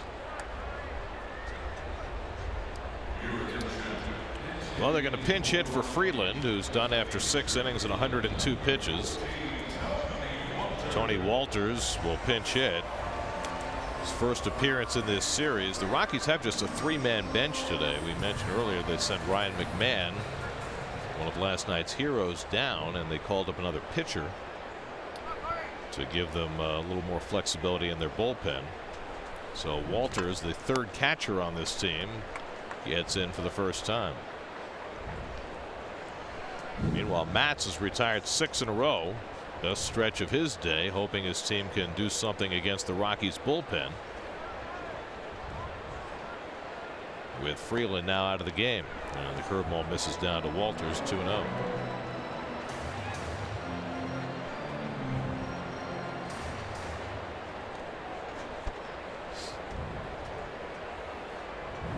So a job well done by Freeland, who continues to excel pitching at home in his hometown. The best Coors Field pitcher by ERA in Rockies history, at least through his first 2 years. There's a strike. 3-1. And he's got the Rockies tattooed on his arm. The mountains, not the team. Oh well, you're stuck with it. He's a chauvinist to his hometown. Frazier in to get the grounder. Low throw, and Flores digs it out nicely for the second out. Frazier struggling all series long. He had a really nice play in the 4th. This time Flores had to bail him out.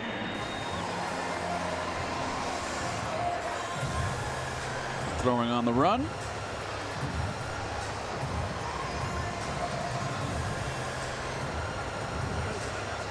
Nice, Wilmer. From the ground up. That's going to be all for Steven Matz. After he retires 7 in a row, they're going to pull him before he faces DJ LeMahieu. Dom Smith will come in a double switch. Tim Peterson will come on to pitch. Matz persevered through 5 2/3 today. Leaves with the Mets down 5-2 in the bottom of the 6th.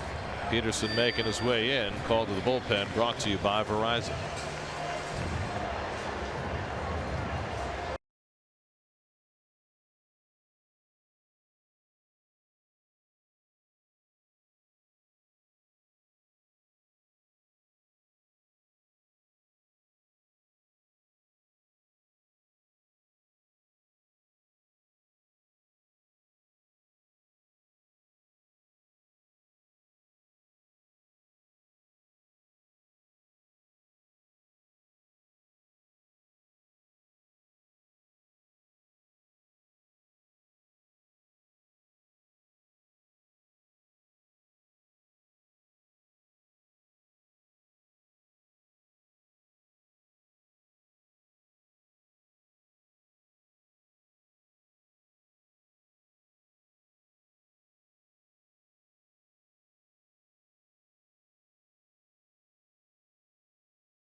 Smith comes in to play left field. He'll bat ninth. Tim Peterson makes his second appearance of the series and throws a fastball strike to DJ LeMahieu. Peterson pitched Tuesday night, faced 6 batters, retired them all, struck out 3. Now his 5th big league outing. 2 out and nobody on, and LeMahieu takes a little high, 1-1. Steven Matz, 5 2/3. He allowed 5 runs, all in the first 2 innings, 7 hits, 2 walks, 6 strikeouts, a hit batsman, a home run. 96 pitches for Matz. I'm going to let him finish the inning. Yeah, I'm not entirely certain why this was the spot where he needed to come out after retiring 7 in a row. Different game today.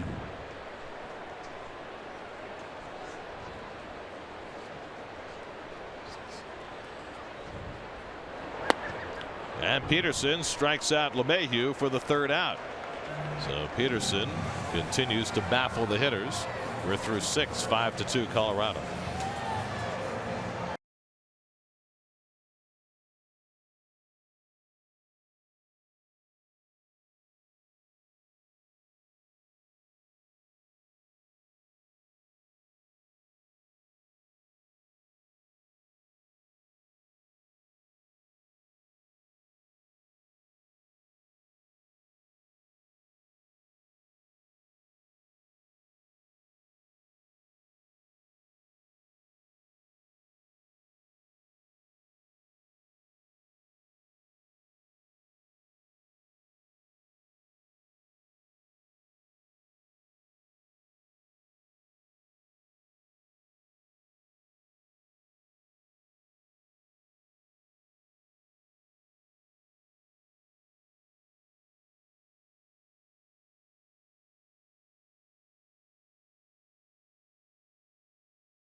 Moved after 5 2/3, taken out after retiring 7 in a row with 2 out and nobody on. Don't understand why with nobody on, 7 in a row, really throwing well. But I mean, it was starting the 4th time through the batting order. It was a right-hand hitter coming up. There's Reyes against the new pitcher Jeff Hoffman. He takes a strike. I understand that if you've got a home run hitter at the plate, but LeMahieu's not that. I couldn't agree more, and you know, makes Steven feel good about giving up, having tough 2 first innings, and then coming back and throwing well, finishing 7 in a row. Wouldn't have been better to have 8 in a row and finish the inning? Well, meanwhile, the Mets would have some hope here against the Rockies bullpen, which pitched better last night, but Hoffman had a horrible outing on Monday. A couple of bases loaded walks in that stint. He started that inning, gave up 2 consecutive hits, and then 3 intentional walk to load the bases with 1 out, and then proceeded to walk in 2 runs back to back. Wound up giving up 5 runs in that inning. This is just his 4th outing of the year. Guy who's been a starting pitcher most of his career. Being entrusted with a 3-run lead here at Coors Field. 2-2. Low and away, and a full count to Reyes, who walked his last time up. By the way, they just changed the scoring on the ball LeMahieu hit back in the 4th that went by Frazier. They just changed it to a hit. And I'm laughing because Keith just changed it to an error a moment ago on a scorecard. Got to use your whiteout. I broke my whiteout yesterday. So Mets gave up 8 hits today, and Reyes lines one into center field for a leadoff hit. So Jose continues his improvement, and the Mets get the first man on in the 7th. Let's check in with Gary Apple in the studio for another game break.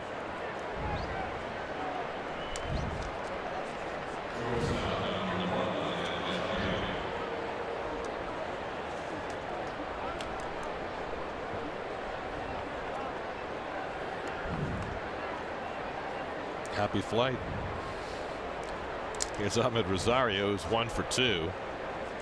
Biggest play in this game came in the 4th inning when the bases were loaded with 2 out, and Rosario hit a little pop fly into shallow right. LeMahieu got over. The ball hit his glove, popped up in the air, and he was somehow able to snag it with his bare hand. Saved at least 2 and maybe 3 runs.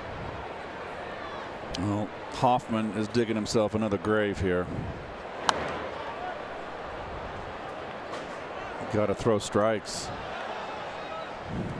Dom Smith is sitting in the 9th spot in the order. He's on deck.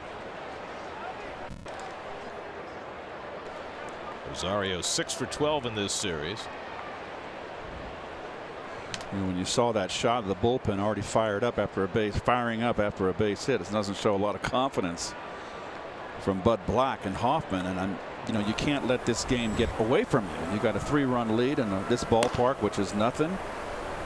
And you lead off single and falling behind the count.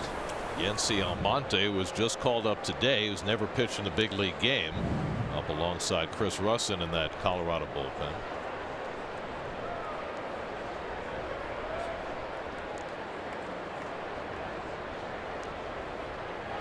Oh, that boy. curveball balloons up high, and it's 2-1. This is what got him in trouble the first outing and the first game of the series. Getting behind, can't get his breaking ball over. Unwilling to throw a fastball until he has to. At least Bud's not pacing yet. He wore out the planks in the dugout the first 3 games. That's outside. Throw to first, and Reyes gets the hand back ahead of Ionetta's throw. Is that last pitch a strike? Yes, it hit the outside corner. The scoreboard says 3-1. He called it a strike. Our Bug says 2-2, but I guess that's correct. I saw the right arm go up. So it is 2-2. Smith on deck. He gets a 3-2 count here. Reyes will run. And as a pitcher, you don't want that. This is a big pitch. Let's see what he does. Let's see if he throws a breaking ball in the dirt and then gets himself in trouble again. We'll find out. Breaking ball grounded to short, might be 2. Story to LeMahieu and on to first in time for the double play. The 4th of the day turned by the Rockies infield, and this time they double up the speedy Rosario. Every close play. I mean, Mickey Callaway, they're not going to challenge, I don't believe. No. Taylor-made. 4 of them, as Gary's mentioned, is just taking the Mets out of a big inning. But even, Mickey Callaway in the other day mentioned, he gets tired. Put my hand up every time. It's ridiculous. Well, they have to protect themselves. Yes, I get it. The better solution, and I think most managers would concur, would be to take the managers completely out of the process. Let the umpires handle the replays. Have a 5th umpire. Let him decide whether something's worth reviewing, and just take the managers completely out of the process. It would streamline everything. You wouldn't have to have the video coordinator looking and getting on the phone with the bench coach and the manager holding out his hand and delaying the game. Just cut down the budget too. Make it easy. It's getting like big government. Smith yanks one foul. Dom had a big night last night, a single, double, and his first major league triple.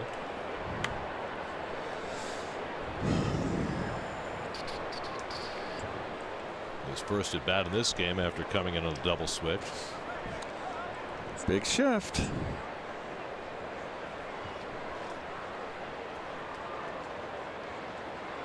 And the curveball hit the right field. That'll fall for a base hit.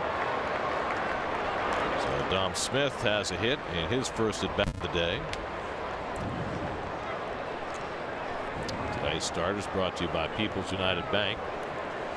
Did not begin well for Matz. 5 runs in the first 2 innings, but he settled in from there. Freeland was terrific, as he has been most of the year for the Rockies. Well, Black on his way out to the mound with Nimmo coming up. He wants the left-hander, and he'll bring Chris Russin into the game. So Hoffman exits after 2/3 of an inning. Pitching change for the Rockies. We'll be right back.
Mets will be on the road out of town before you know it.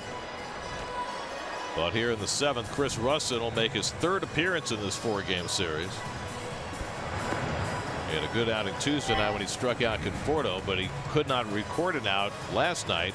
Allowed 2 walks and a hit. There you see probables for the series against the Dodgers. Zach Wheeler against Alex Wood tomorrow night. Jacob deGrom Saturday night against the rookie left-hander Caleb Ferguson.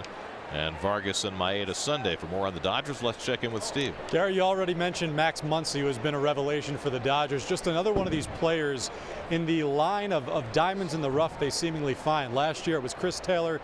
This year Max Muncy, who was released by the A's 2 seasons ago after just hitting a 611, having a 611 OPS in parts of 2 seasons with that club. This year, though, with the Dodgers, 977 OPS. He's been on absolute fire in June, and he's another one of these guys that has kind of changed his swing, had a ground ball rate with the Athletics of over 50%. He's knocked that down by about 15% this season. Starting to hit home runs, has 13 home runs already this year, as opposed to just 5 in parts of 2 seasons with the A's. Got a lot of first base, some second base for the Dodgers. Nice piece for Dave Roberts. Nimmo takes a fastball at the knees, and Russin's ahead 0-2. Nimmo's 1 for 3, drove in a run with the 3rd inning base hit. 6 RBIs in this series for Brandon.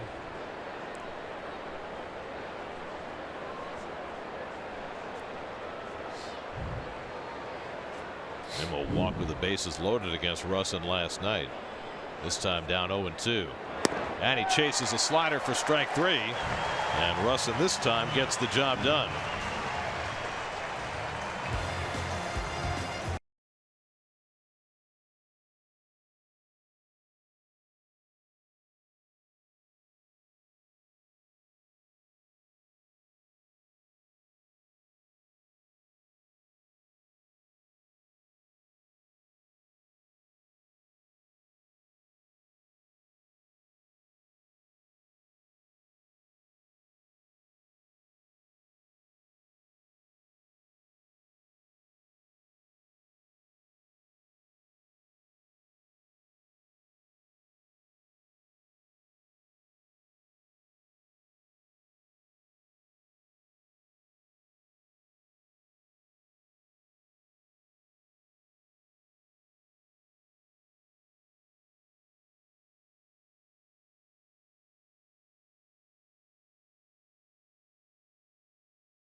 Coming up tonight on Geico Sports Night, all the baseball. The NBA draft is today, and of course the World Cup ongoing.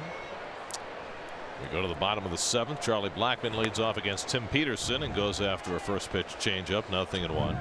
Blackman's been on base 3 times in a row, 2 singles and a hit by pitch. He's stolen a base. He scored 2 runs. Blackmon 5 for 14 in this series. Peterson came in to get the final out in the 6th. It's been 7 up and 7 down in this series. And again, the off-speed pitch has him in front of Blackmon, 0-2. Peterson in a very short time has intrigued the Mets brass with his ability to get swings and misses without overpowering stuff. And Blackmon just got a piece of that one.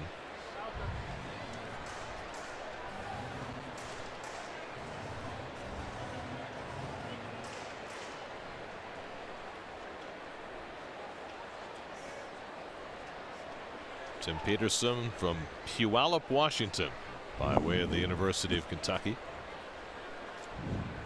0-2 to Blackmon, and he comes inside with a fastball, 1-2. Nolan Arenado on deck, and then Trevor Story for the Rockies in the 7th. Arenado's driven in all the runs for the Rockies today. Blackmon fouls it back.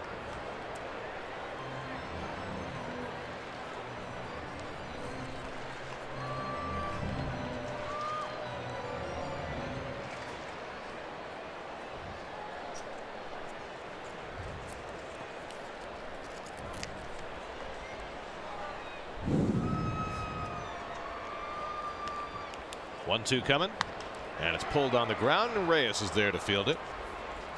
Blackmon retired for the first time today. 1 out in the 7th. Now it's Arenado, who launched a 3-run homer in the 1st against Mats, and then banged a 2-run double off the wall and right in the 2nd. 2 at bats, 5 RBIs, and the Rockies have not scored since. Nobody's scored since the 3rd. It's a miracle. Imagine that. We've had 4 full innings of zeros since the last run was scored. Well, this was the day for Arenado. Yep, started out hot. Got a break, change up there, a hanging slider, home run, and then he went the opposite way. The next at bat in the 2nd, just out of the reach of Nimmo, that scored 2, and he is the Met killer so far this game. Pops this one a mile high. Rosario retreating onto the outfield grass, staggering, but stays with it. 2 out. So Peterson continues to mow him down.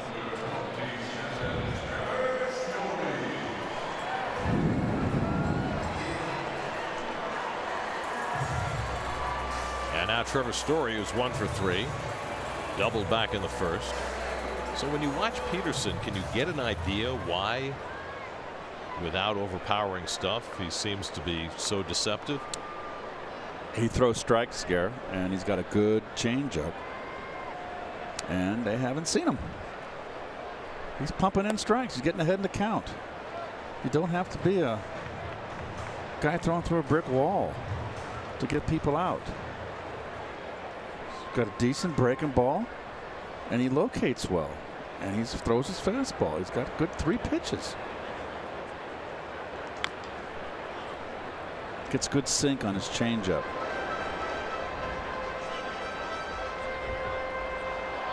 Well, with the struggles that the Mets have had in their bullpen, he's going to get an opportunity now.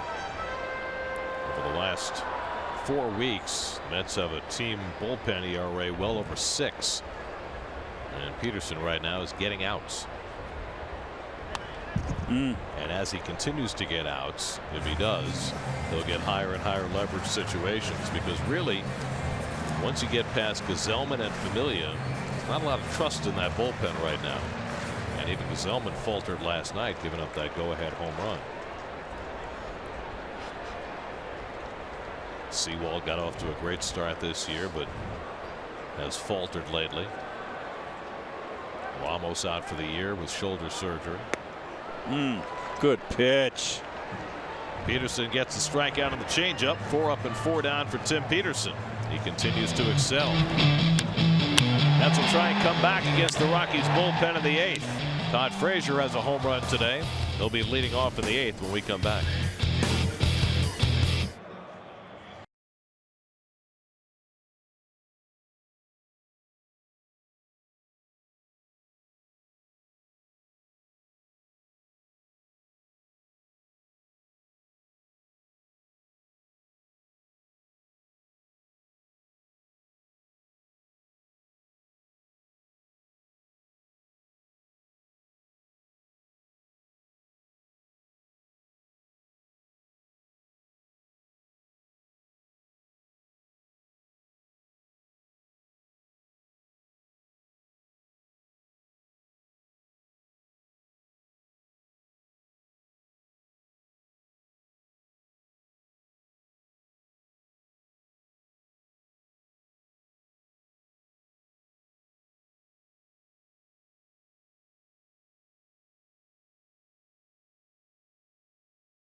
Rustin, who came in to strike out Nimmo to end the 7th, remains on for the Rockies. Frazier homered back in the first inning against Kyle Freeland. Since then, he's grounded into a double play and taken a call 3rd strike. And he takes up and away from Russin, ball 1. Conforto and Flores to follow. Pitcher spot if anybody gets on.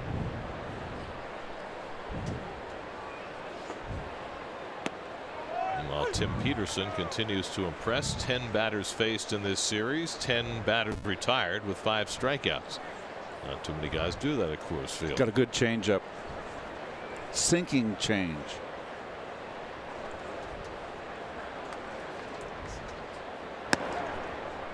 Balls and a strike to Frazier. Well, so far the Rockies bullpen, which was decent last night once Russin left, has held again today. Hoffman 2/3 of an inning, no runs, 2 hits. Russin retired his first batter. They got 4 scoreless innings out of their bullpen in last night's game, after the Mets put up 8 runs in the first 5 innings against the Rockies starter Chad Bettis. And that's a big turnaround for this Rockies bullpen. That's lined to center field, and Frazier's got his 2nd hit of the day. So a couple of hits against the lefties today for Frazier, who came into the day hitting just .114 against left-handers. Kind of sense the Rocky fans here starting to get a little nervous. This bullpen has coughed up an inordinate amount of games this season. So now the question is, can they go to Ottavino here in the 8th, or is he not available? He pitched an inning in the 3rd Tuesday, another inning last night. I think it's Almonte, the guy they just called up in the bullpen right now. Well, that would be a stretch, right? To bring in a kid for his first outing in a high leverage situation this late in the game. But there he is. Yency Almonte just called up today.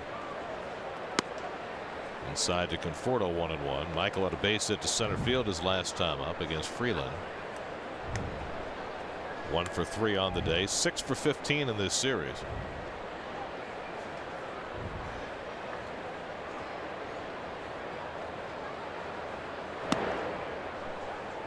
And Russin leaves it inside, 2-1. Mets came into the day having scored 38 runs in their last 5 games, but they've been held in check today in part because of 4 double plays turned by the Rockies infield.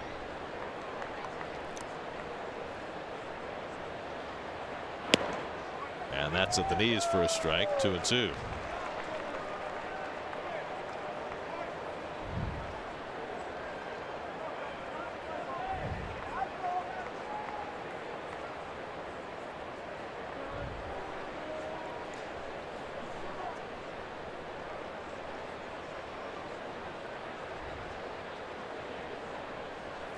Two coming.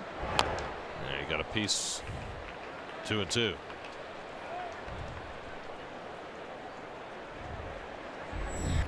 Wilmer Flores on deck.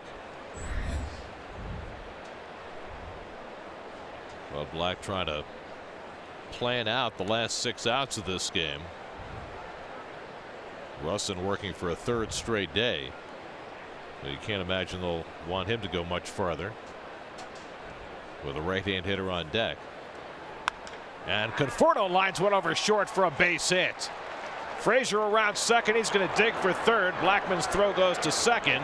And the Mets will get the tying run to the plate here in the 8th inning. Back-to-back base hits by Frazier and Conforto. First and third, nobody out. Well, here we go again. Nice hitting. This is as good a swing as I've seen Conforto put on. A high pitch, belt high, stayed nice and level. Went right with it, and that's it for Russin. And so Bud Black is going to bring in a rookie right-hander, Yency Almonte, to make his major league debut to face the tying run at the plate in the 8th inning. High leverage spot for the 24-year-old as Russin exits. Almonte comes in.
Presented by Memorial Sloan Kettering Cancer Center is back, teaming up with the New York Jets. We're looking to help local football leagues with grants, equipment donations, clinics, and Jets game experiences. Does your league need assistance?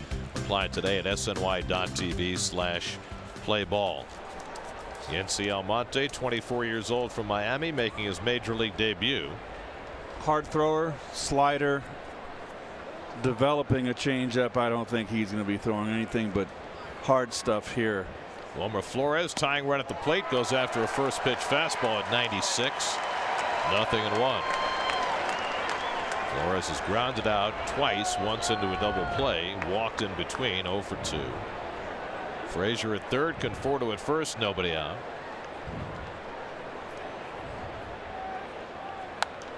And Flores fouls off a fastball, and it's 0-2.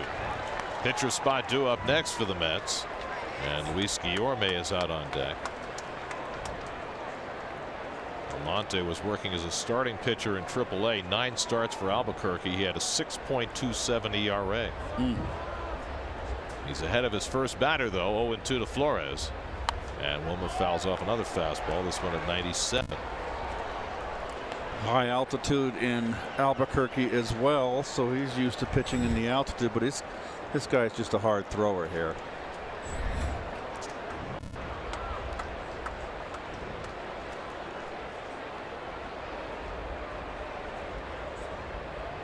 Oh-2 to Wilmer, and he fouls off another one. 4 straight fastballs from Almonte. In the Rockies bullpen, left-hander Tyler Anderson, who started the first game of this series Monday night, is now throwing. Anderson threw 104 pitches Monday night. Bud Black will try and pull out all the stops here. You can't do this all year long. Wilmer reaches for that one and fouls it off. 5 straight fastballs, and Wilmer keeps fouling them away. Each pitch has been up in the strike zone. But well, you had Chris Russin come in the 7th, got a strikeout of Nimmo, but then gave up back-to-back hits to start the 8th. And the first slider misses inside as Wilmer gets out of the way. I'm wondering if that was a changeup, and if it was, why?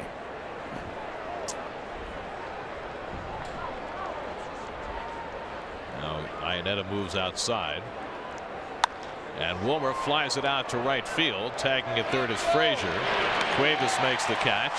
Throw goes to second. Frazier comes in to score on the sacrifice fly by Flores, and it's now 5-3 Colorado. Third RBI of the series for Wilmer. So the Mets cash a run here in the 8th. Still 2 behind.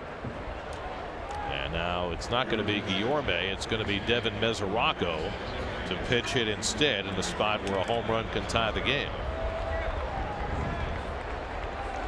Fastball hitter, fastball pitcher. And he has been, as we've talked about so many times, so successful late in games. All of his home runs have come 7th inning or later. Mesoraco had a good night at the plate last night. 2 for 4 and a walk. And he takes fastball down for ball 1.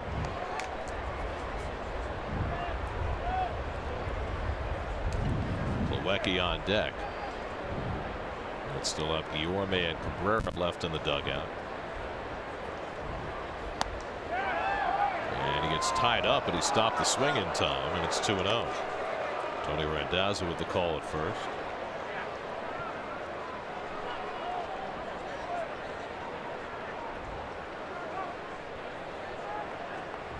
Conforto at first with 1 out. And Mesoraco taking all the way on 2-0. Don't know. Well, that was his choice. I don't know why he didn't look middle in and just try to wail.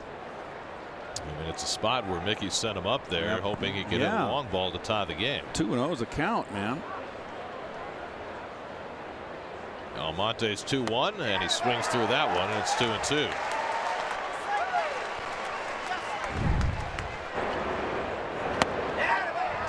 Well, last night we saw Mesoraco cut down his swing with 2 strikes and hit one through the right side for a hit. See if he does that here or goes for the downs. He pulls it down to third. Might be another double play. The turn by LeMahieu in time, and the Rockies turn their 5th double play of the afternoon. Side retired. Arenado has started 3 of them. The Rockies with 5 twin killings in 8 innings, crushing the Mets' hopes again. Almonte gets through his first big league inning.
big league career. Yency Almonte comes out of the bullpen, gives up a sac fly, but then gets a double play in his first big league inning. And Bud Black is always a very positive guy.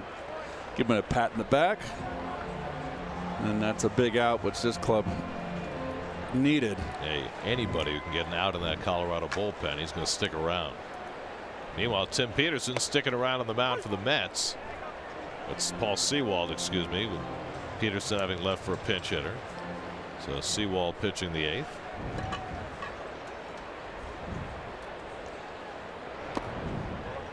Sewald pitching for the 3rd time in this series. He worked on Monday night a hitless inning and then another scoreless inning last night. So things improving for Sewald the last few days after a very rough month and a half.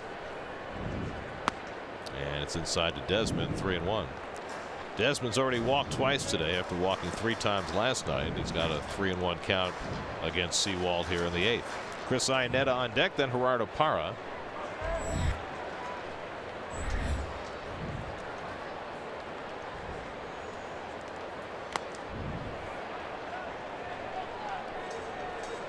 Well, they say the double play is the pitcher's best friend.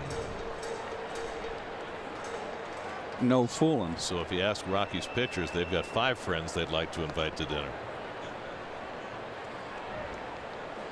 I mean, how often do you turn 5 double plays in a game?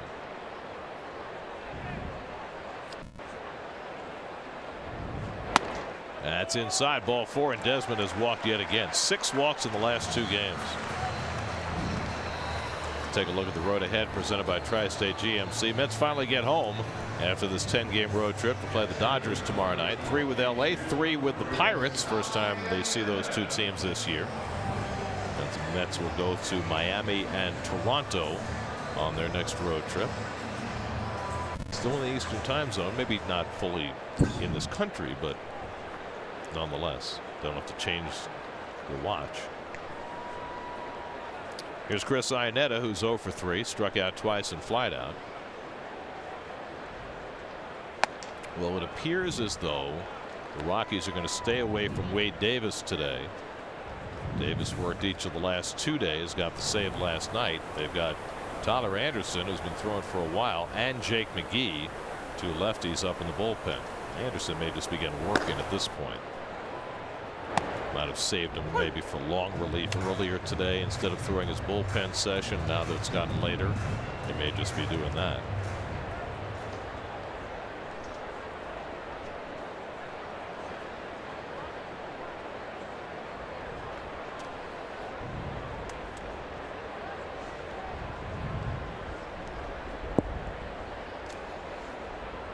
Runner goes and it's fouled off. Looked like a hit and run play. How about that?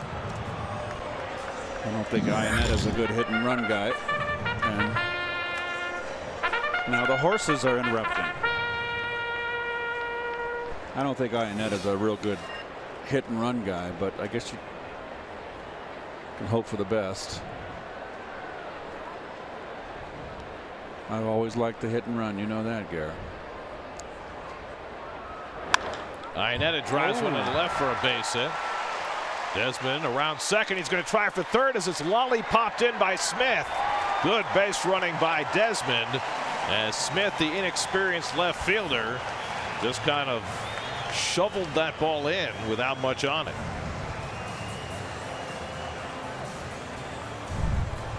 Let's take a look here. Upper left hand screen. Here we go with Smith. Let's see what he does.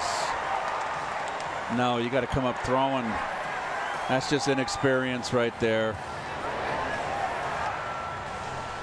And Desmond was all of a sudden just wasn't quite sure. He didn't think he had a shot. That's just good base running, aggressive. That's going to be all for Sewald. Jerry Blevins will come in with the left-hand hitter Parra coming up. Rockies trying to add to their 5-3 lead in the 8th. We'll be right back to Coors Field.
in the 8th.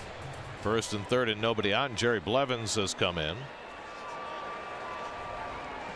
Well, Jerry's had a rough time, and you can see right there. And this 11 walks and 15 2/3 is so. It's not him, and a 342 against left-handers. Gerardo Parra is 0 for 3 today. And a first pitch curveball driven out to center. Conforto steadies. Tagging at third is Desmond. They'll come in to score on the sacrifice fly by Parra. Rockies played an insurance run. It's now 6-3. So Parra wasting no time, driving his 30th run of the year.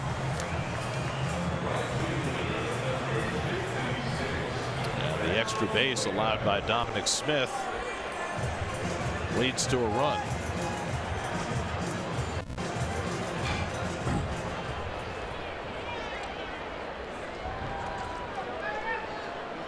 Now Noel Cuevas, who was 1 for 3 today. It's been 6 days since Jerry Blevins last pitched. So a very rough go for him, trying to figure out his curveball and figure out why he's having trouble getting left-hand hitters out.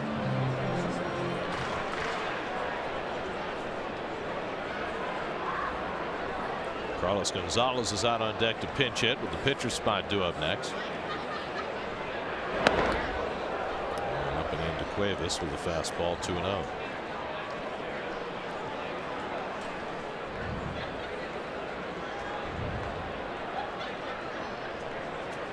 Mickey Callaway's team has had base runners today, but 5 ground ball double plays have taken the Mets out of situation after situation. By the way, that ties the Mets club record for most ground ball double plays hit into in one 9-inning game. It also ties the Rockies record for most ground ball double plays turned in a 9-inning game.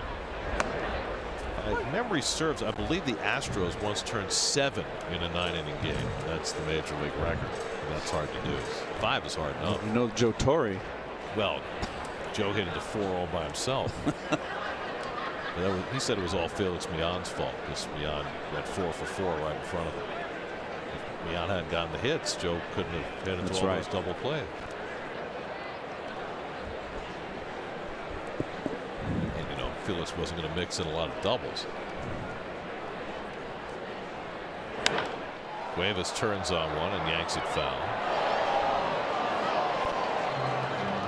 Steven Matz went 5 2/3. He's on the hook in this game. He allowed 5 runs, 8 hits, gave up all 5 runs in the first 2 innings, and then settled in nicely. Tim Peterson faced 4 and retired them all.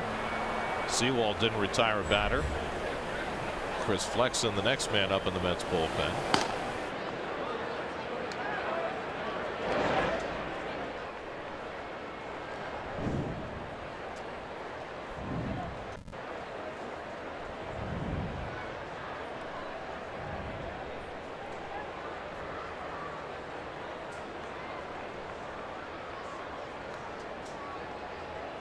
Two coming, and the curveball struck him out. So Cuevas goes down on strikes for the second out. Completely fooled on this one, and this is not a. This is the hanger. It's up. Now the hand for Carlos Gonzalez, who will come up to pinch hit. Gonzalez started the first 3 games in this series, went 4 for 13 with a double and a home run.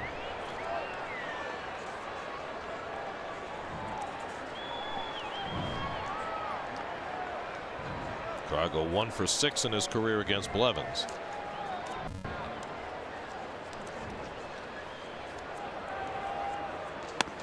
And takes a fastball up and in for ball 1. You see the lifetime batting numbers for Carlos Gonzalez. Back in 2010 had one of the great years. He had 336 and won the batting title, 34 homers and 117 RBIs, and yet he only finished 3rd in the MVP behind Joey Votto and Albert Pujols.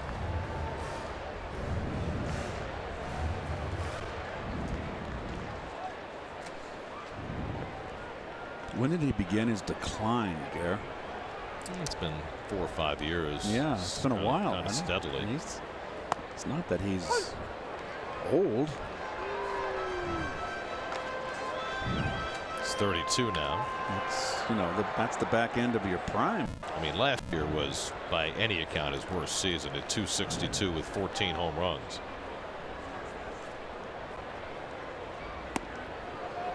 Turns out of the way of the curveball, and it's 3-1.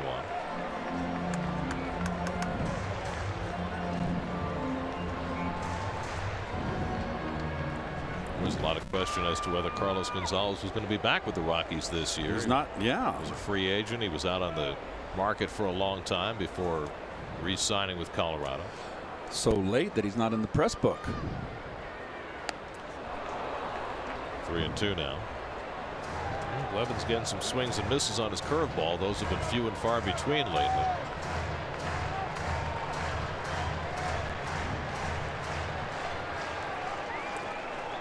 Now Iannetta will be in motion with 3-2 and 2 out.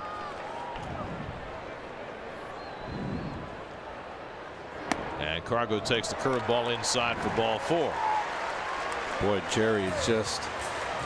That's going to be it for him. Here comes Callaway. He cannot find his curveball. With the right-hand hitter LeMahieu coming up, Chris Flexen will come in. Flexen just brought up yesterday, and now he's called into the game. Levin's out, Flexen in. 6-3 Rockies in the 8th. We'll be right back.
Look at Union Station in downtown Denver.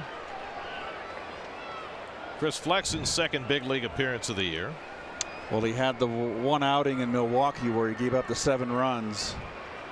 Facing DJ LeMahieu with 2 on and 2 out. And fastball inside. Flexen's been working as a starting pitcher in AAA.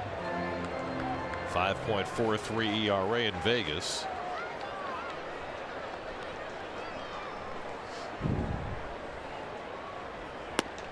And he falls behind LeMahieu with a slider, 2-0. LeMahieu 2 for 4 today, single and a double. Flexen made 9 starts, 5 relief outings for the Mets last year when they were pressed.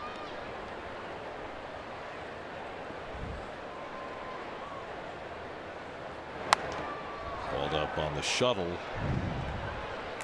yesterday with Hansel Robles going down. Mets will probably go back to 12 pitchers, I would think, for the series with the Dodgers. They need an extra pitcher for this series, pitching in this hitter's paradise. Going with a 4-man bench. LeMahieu flies one out to right, and Nimmo back astride. Puts it away to retire the side. Rockies add the 1 and lead 6-3 as we go to the 9th at Coors Field.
you see Nelson smiling when he said pitcher's best friend double play? Yes.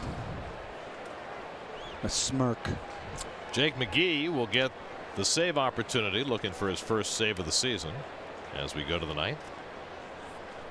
44 saves in his career, including 3 last year. Kevin Plawecki leads off in the ninth. Reyes and Rosario to follow.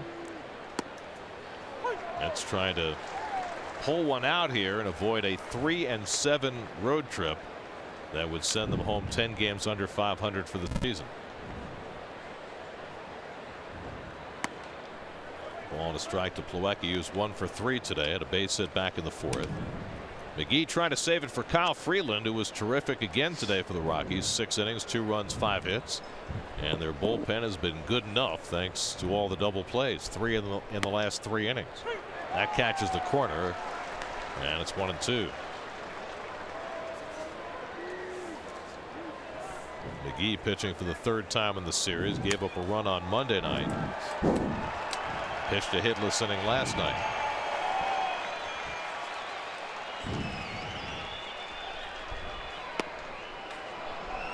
Two and 2 to Plawecki.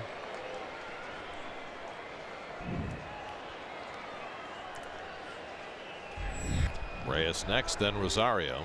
Each team with 9 hits, but the Rockies took the lead in the 1st inning, and they've led ever since. And that's low. And a full count to Plawecki. That took some guts to take that one. 2 in a row that McGee thought might be strikes, but didn't get the call. Adam Amari said it was low. Maybe not, according to G Pitchcast. Let's need base runners any way they can get them. 3-2 coming. 8 in the air to deep left center field. Parra goes back, takes a look, and it's off the fence. In play. Plawecki around second. Whoa. On his way to third. And he is in standing with a triple. Parra did his old deke act, and it cost him. Should have been only a double, but because Parra didn't run after it, it turns into a triple for Plawecki. Oh my word. Look at left of your screen up top. There is Parra. Look at this. He didn't try to deke there. He thought it was out. He assumed. Oh my gosh. First career triple for Kevin Plawecki. Dom Smith had his first major league triple last night, and now Plawecki has his. And now Jose Reyes. Mets need 1 more base runner to get the tying run to bat. So an inauspicious start to the 9th for McGee, bidding for his first save of the year. Reyes has walked and singled his last 2 plate appearances, 1 for 2 on the day, and he grounds one to the middle of the diamond, but LeMahieu's there. He throws out Reyes. Plawecki comes home. It's now 6-4, but that's the first out of the 9th.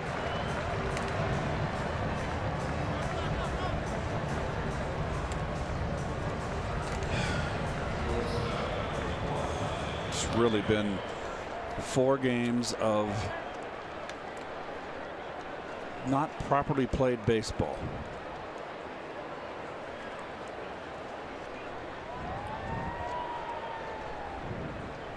Now Rosario, who's 1 for 3 today, and he takes a rip at a fastball, 0-1. Remember, Dom Smith is in the number 9 spot, so he's on deck. Rosario trying to get on base for him and get Dom to the plate as the tying run, and then Nimmo would be after that. Kicks away from Iannetta, a ball and a strike.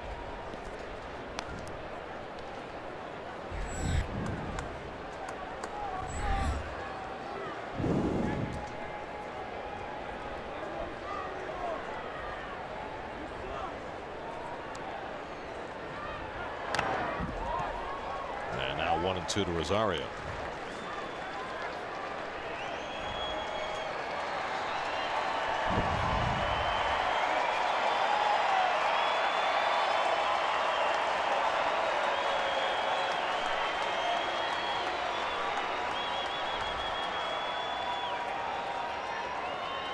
One-two coming, and it's fouled off.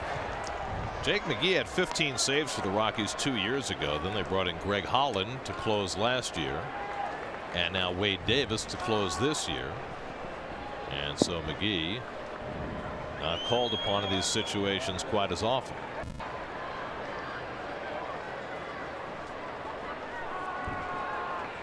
Again, the 1-2. Breaking ball hit in the air to right. Cuevas is there. 2 out.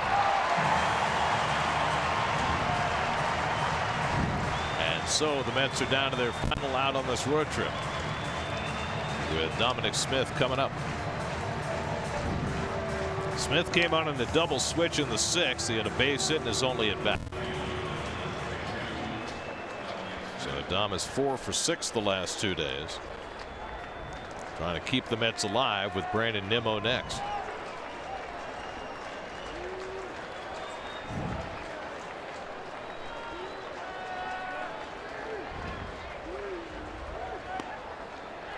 And taking all the way, a call strike, 0-1.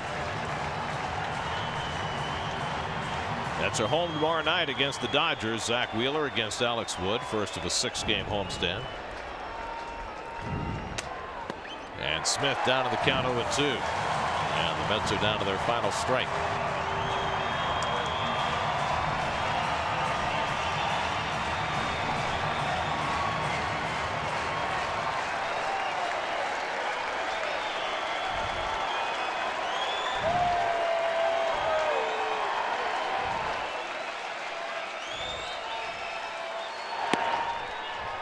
One and 2 to Dom.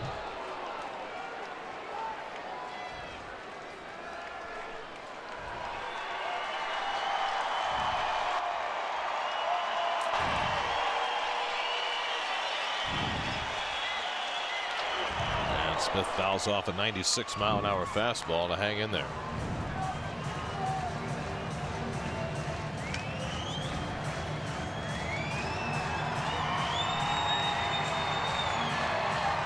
Nimmo, who began this series with a bang, hoping for one more chance.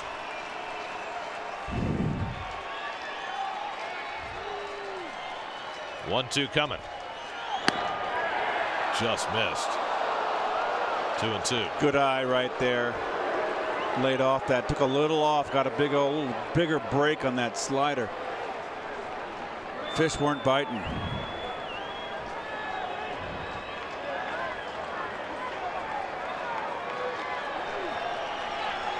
Now the 2-2.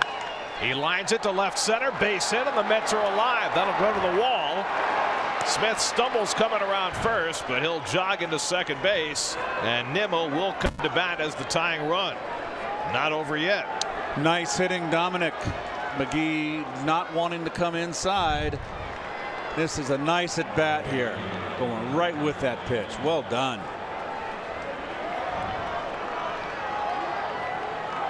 Five hits in the last 2 days for Dominic Smith. And the Mets with a chance in the 9th with Nimmo coming to bat. Brandon's 1 for 4 today. A single to center in the 3rd that drove in a run. 7 for 19 with 6 RBIs in this series. And takes a fastball for a strike. 0-1. Generous strike. Nimmo grounded out against McGee last night.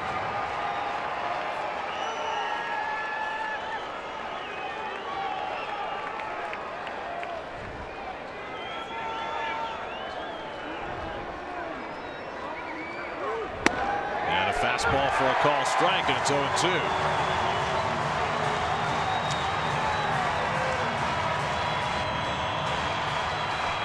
So again, the Mets are down to their final strike. Tom Frazier would be next.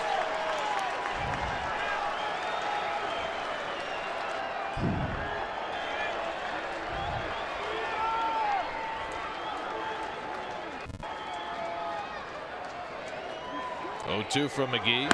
Hey, struck him out, and the Rockies take the series 3-1. Nolan Arenado drove in 5. Kyle Freeland pitched another gem in his hometown.